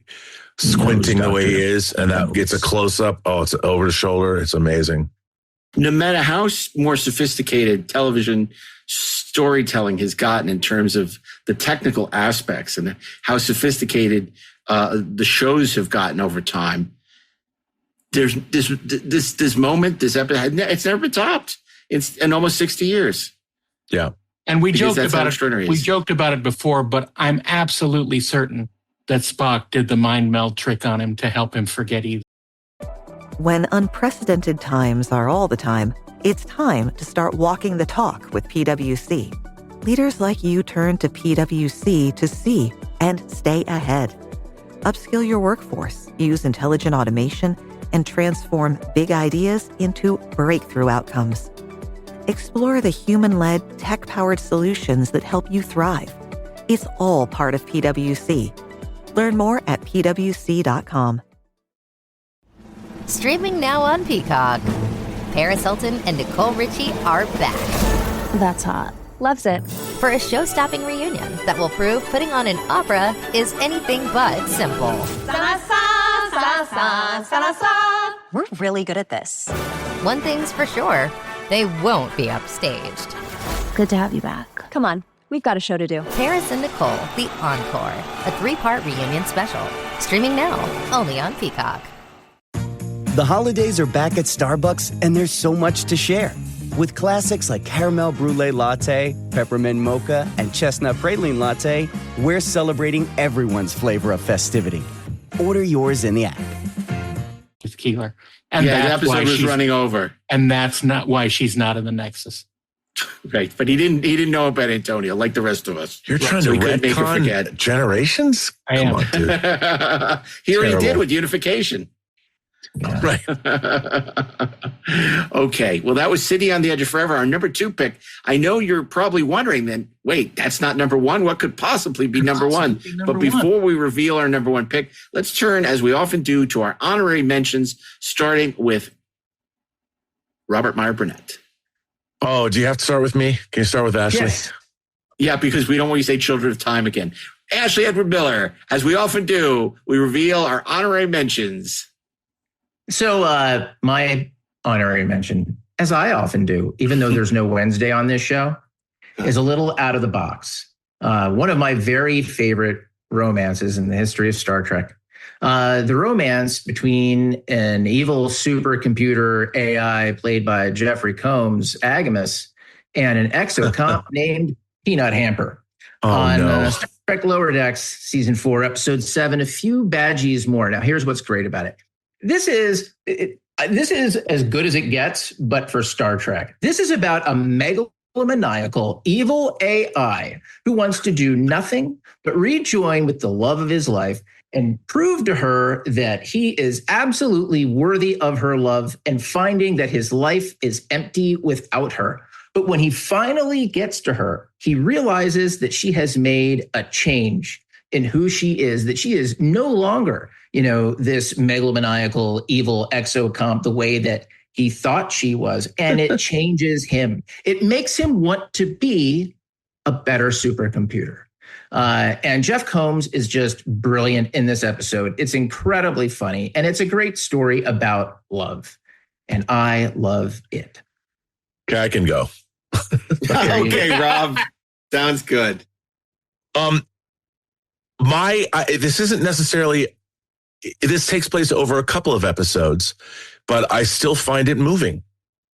And that is the love that Data has for Tasha Yar. And it began, of course, in The Naked Now, when Tasha was drunk coming into Data's quarters and asking if he was fully functional. And they both got naked now. They both got naked now. But the interesting thing is on Data's quest for humanity, how much that situation meant to him. Yeah. And we saw it in Skin of Evil, during her memorial. And throughout Star Trek, they kept returning to the fact that he had that hologram of her. Measure of a Man. And Measure of a Man, and it meant something. And they bring it up in that episode, Melinda Snodgrass's beautiful script, one of the great episodes of Star Trek, and certainly one of the best episodes of Next Generation. But I always liked the fact that they kept that as a little bit of a runner throughout the character of Data. And maybe he didn't understand it, but intellectually he did. Yeah. And I always liked the fact that that they kept that going, because it was done in a very respectful and, dare I say, a very romantic fashion. Right. And that was something they didn't necessarily have to do. But I always really enjoyed that. And, it might have only really been shown to us in one episode, but I liked it. And I like the fact that Data was shown to have romantic interests that lingered with him. I think that's a really interesting pick, because something that Gene Roddenberry inserted in a very lascivious, sort of creepy way into Naked Now that seemed really like ridiculous ended up being redeemed by how brilliantly Melinda Snodgrass used it in Measure of a Man as the crux of getting Data, sort of off the hook. And she took something that was sort of silly and a throwaway gag and turned it into something really meaningful for the character and for the show. And so I think that's a great pick, Rob. All right, cool. Took you long enough. Okay. That brings us to Daren Dochterman and his pick for honorary mention. Well, of course, I go back to Star Trek. And there's an episode that isn't necessarily totally about this, but the core of the episode is why Christine Chappell likes quiet scientists. And it's because in What Are Little Girls Made Of, we meet her ex-fiance, Dr. Roger Corby, who is a brilliant scientist. Do we know what he actually has done before? He's sort of an archeologist. Science maybe. Stuff. Just wait for Strange New Worlds. Apparently, they're about to explain it, Rob. Well, I don't watch that show, but that's fine. In this episode, we learn that Roger Corby is apparently still alive, and he remembers Christine. And they beam down and they meet him and his cadre of friends. I make friends. Yeah, he does. And we learn that he has tapped an ancient technology of making androids. And we learn that Captain Kirk can be duplicated and sent up to the ship and insult Mr. Spock. It's an interesting love story, because you can tell that Christine really did have major feelings for this man, and then he disappeared. And when he comes back into her life, he's different somehow. But I think that's a touching story, and we learn about the nature of love and the nature of being human from Corby and, of course, from Andrea, his assistant. And it's really great. It has science fiction ideas, but at the core of it, it is about people and their relationships, and I really enjoy it. Really enjoy Lurch in it, Ted Cassidy. I really enjoy Sherry Jackson even more as Andrea. And one of the great dresses of all time, that outfit. Or not dress, but man. Hollywood wants. Bill Tice, amazing. Yep. Yeah. Mark, you got to do me proud on this one. Okay, well, I got one for you. My first thought, which I'm going to dismiss, is Lessons with Wendy Hughes, a beautiful story in which Picard falls in love because they both play the flute, and they had similar mission. He plays the flute, she plays piano, and it's a lovely story between Picard and Wendy Hughes. But you know what? It's not that. It's a very well done episode. But for honorary mentions, I really wanted to go with something important. And there is another beautiful love story which came very close to being my honorary mention, which was that beautiful love story between Ston and T'Pring. But you know what? They're not our main characters, even if having is not the same thing as wanting. So I want somebody who wanted something and got it. Because that to me is the I don't want this unrequited romance. So do me proud, Mark. Do me proud. So my pick, like Rob, is 2 episodes that have the same theme. The Naked Time and Star Trek the Motion Picture. Now you may say, what romances united this? And the answer is Captain Kirk's romance with a certain Constitution-class starship named the USS Enterprise. In The Naked Time, we learn that there is nothing Kirk loves more than his ship. And we see why in Star Trek The Motion Picture, when he gazes with orgasmic delight at the refitted Enterprise, which has never looked better. Delay that phaser order. It's got Botox. It's been at the gym. It's looking hot. And we want to, well, anyway, it's the Enterprise. I don't even know her. And Captain Kirk has never been happier to see his one true love as it's ready to go out on a date. And unfortunately, no one else knows how to do anything with it, apparently. And he doesn't know her half as well as Will Decker does. But he learns his way around this beautiful lady by the end of the movie and is able to save the Earth. And so from the naked time in the earliest days of the original Star Trek series to its rebirth on the big screen in Star Trek The Motion Picture, those are my honorary mentions for the top 10 Trek romances of all time. Captain Kirk and the Enterprise. You know what, Mark? Watching that scene in 1979, I felt that James T. Kirk and William Shatner and I had the same physiological reaction at seeing the Enterprise and Space Dock together at the same time, along with most of the audience in the theater at the John Dan Cinemas. Wow. Wow, guys. I got nothing for that, Rob. I got nothing. You felt the same thing, that too. That wasn't butter on your popcorn. I'm just saying. Called Star Trek TMI. Okay, so those were our honorary mentions for Ashley. It was a few Badgeleys more from Lower Decks. Robert Meyer Burnett took us through the entire Tasha Yar love affair, from The Naked Time to Skin of Evil to Measure of a Man, where we see Tasha Yar and Data's abbreviated love affair. I don't know if it's a love affair, but it was what it was. He loved her. He loved her in his own androidy way. In his fully functional way. But she liked the bad boy. She would have much rather been with Lore. She would have much preferred to have been with Lore, but it was not to be, Cherie. Can I just say one more word? Yes, you may. That word is Miramani. Okay, but you didn't pick Paradise Syndrome. I'm just saying, that's just a word. Just a word. Well, you know. This episode is brought to you by Skinny Pop Popcorn. Perfectly popped, endlessly delicious. Oh, so light and crunchy. Skinny Pop Original Popcorn is the snack you've been searching for. Made with just 3 simple ingredients: popcorn kernels, sunflower oil, and salt. Snacking never felt or tasted so good. Perfectly popped, endlessly delicious. Give yourself permission to snack and pick up Skinny Pop Original Popcorn today. With Lululemon, the real gift happens when they're living in it. When you give them the softest loungewear set, the real gift is this. And this. And this. This holiday, Lululemon makes it easy to give a gift that goes beyond. Open the moment. Shop now at Lululemon.com. Some people would argue that should be number one because, of course, not only did Captain Kirk marry her, but he impregnated Miramani with his baby. So, and they were together for months. Yeah.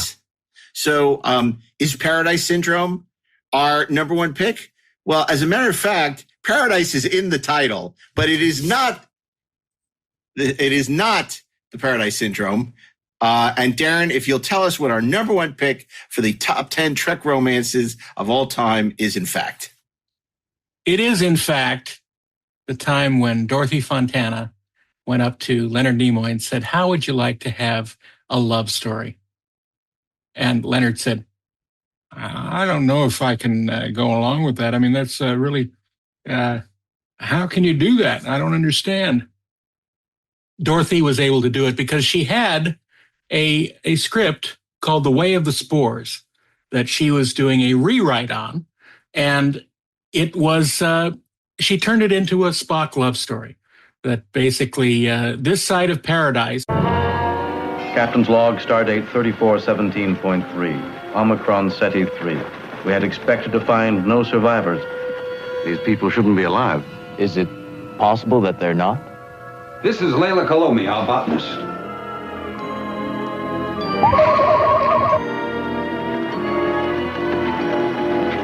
Lieutenant, put me through to Admiral Comac in Starfleet. Oh, I'm sorry, Captain. I can't do that. I said get back to your station. No, sir. This is mutiny, mister. Yes, sir. Mr. Spock. Yes, what did you want? We're evacuating. No, I don't think so. You mutinous, disloyal, computerized half-breed. We'll see about you deserting my ship.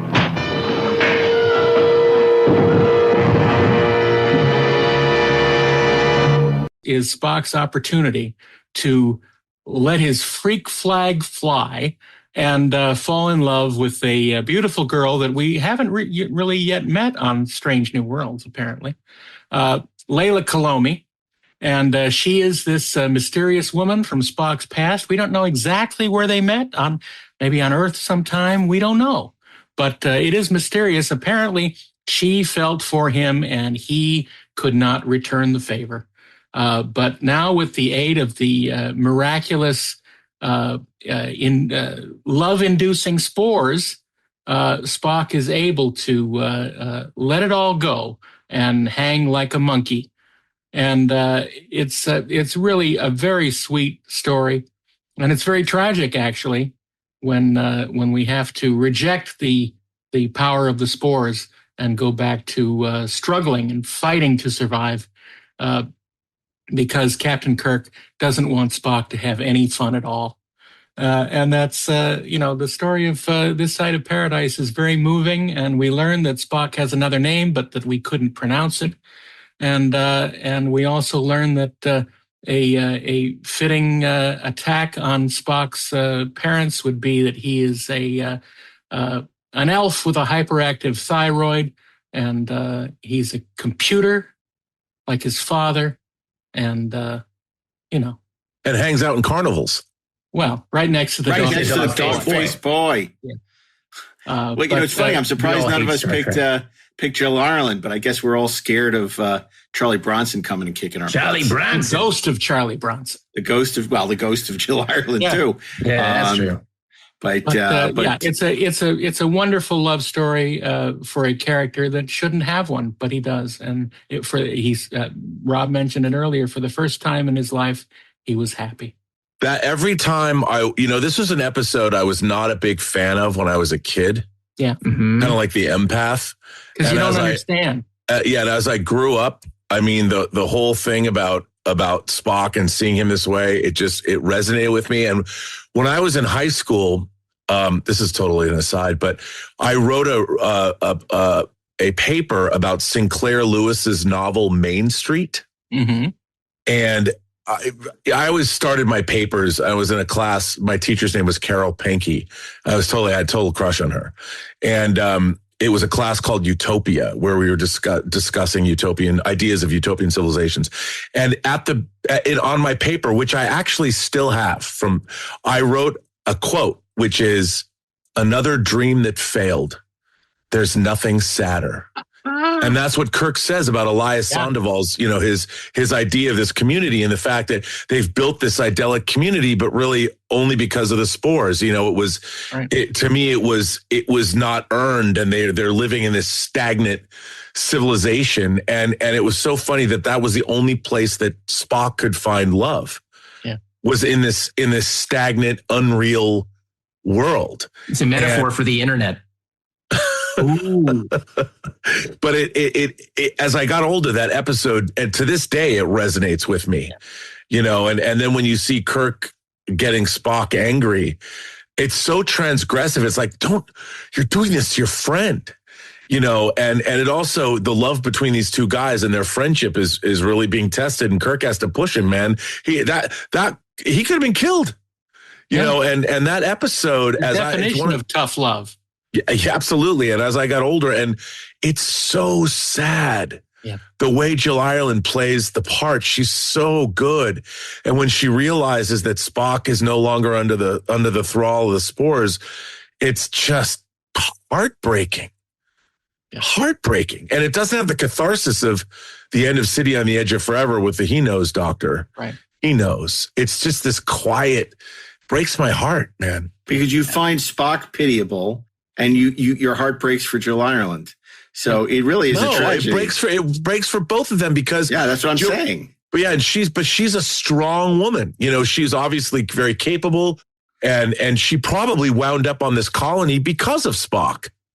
Plus, it was this amazingly unrequited love that's suddenly requited and then it's pulled away. And so that's really, it's a brilliant episode written by DC Fontana.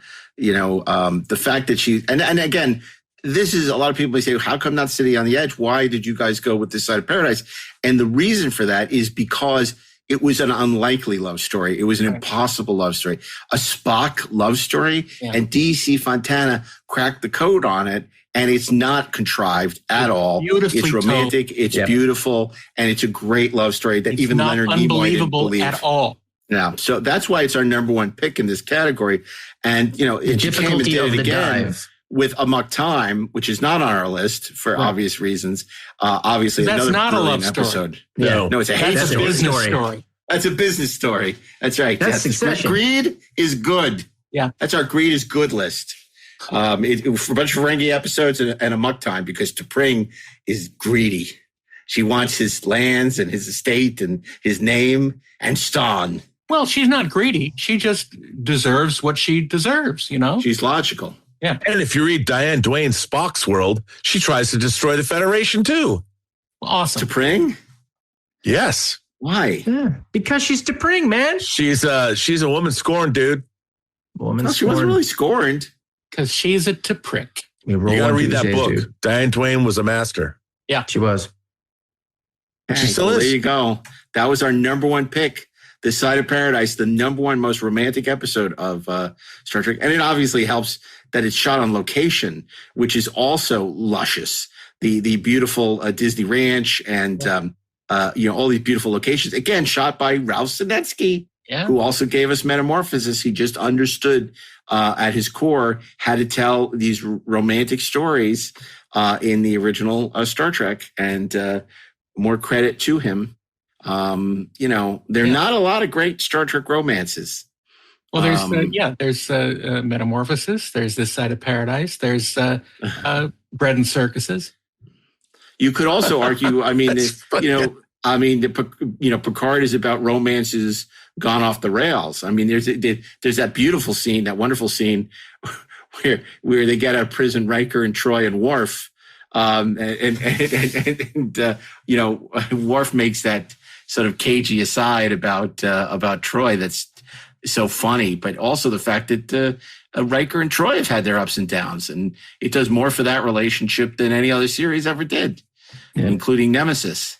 So for sure. Nemesis? Yeah. So anyway, well, listen, this was another episode of our holiday specials, number 3, our third of 10 episodes in which we break down 10 top 10 lists of great Star Trek episodes and movies. And we'll be back next Thursday with an all new episode of the holiday special. But if you're a fan of Star Trek The Motion Picture, currently celebrating its 45th anniversary, you'll want to join us on December 7th for a very special episode as Darren Docterman brings us special selections from the Star Trek The Motion Picture novelization by Gene Roddenberry. And of course, you can hear me talk about Star Trek The Motion Picture on the Escape Hatch podcast as well. And I'm sure Rob will be talking about it on the Burnettwork, won't you, Rob? Star Trek Absolutely, 100%. Yeah. It's because I know exactly where I was that day. Where do you rank the Decker-Ilea love story on this list? Did that belong on this list? Or no, it did not. No, because it happened off screen. They're alluding to something that happened. I mean, I'm surprised. Did somebody write a novel about it, Rob? Probably, but I didn't read it. Whatever but I do think for the short period of time, that first exchange between Stephen Collins and Persis Khambatta, when she says that you didn't say goodbye, that you left Delta 4 or you didn't say goodbye, I think that scene is a good scene. Yeah. And I think it does. It was so good they used it again at Farpoint. She's really, she's really good in that scene, and you can see it in her face. She is good. Yeah, and if you read the novel, they never did anything because it would have incapacitated Will Riker or Will Decker. Yeah, God, you gotta love. They knock him right on his ass. Yeah. Something on his ass. Yeah. Okay. Well, listen, Rob, thank you again for joining us for another episode of these amazing holiday specials that began back. You say that now. Where do you get the letters? Oh, yeah, I know. It'll be interesting. It'll be interesting to hear what people think. And, of course, they can share their thoughts about the holiday specials on favorite social channels. We're now on Blue Sky as well as Twitter and Facebook and Instagram and Threads, and enough of these already. Enough. And, of course, you can email us at trekspertsplus@gmail.com as well. And join our Discord. Oh, yeah, that's right. That's Join right. our Discord channel. For more information about the Discord channel, go to our link in the show notes, and you can join the expedition, Taylor. We'd love to have you. Okay, so we'll be back next week. But until then, a very happy holidays from all of us. Robert Meyer Burnett, Ashley Edward Miller, Darren Docterman, myself, Mark A. Altman. Thanks for joining us for another trek down memory lane, and we'll see you next week. So keep on trekking, ingloriously, of course.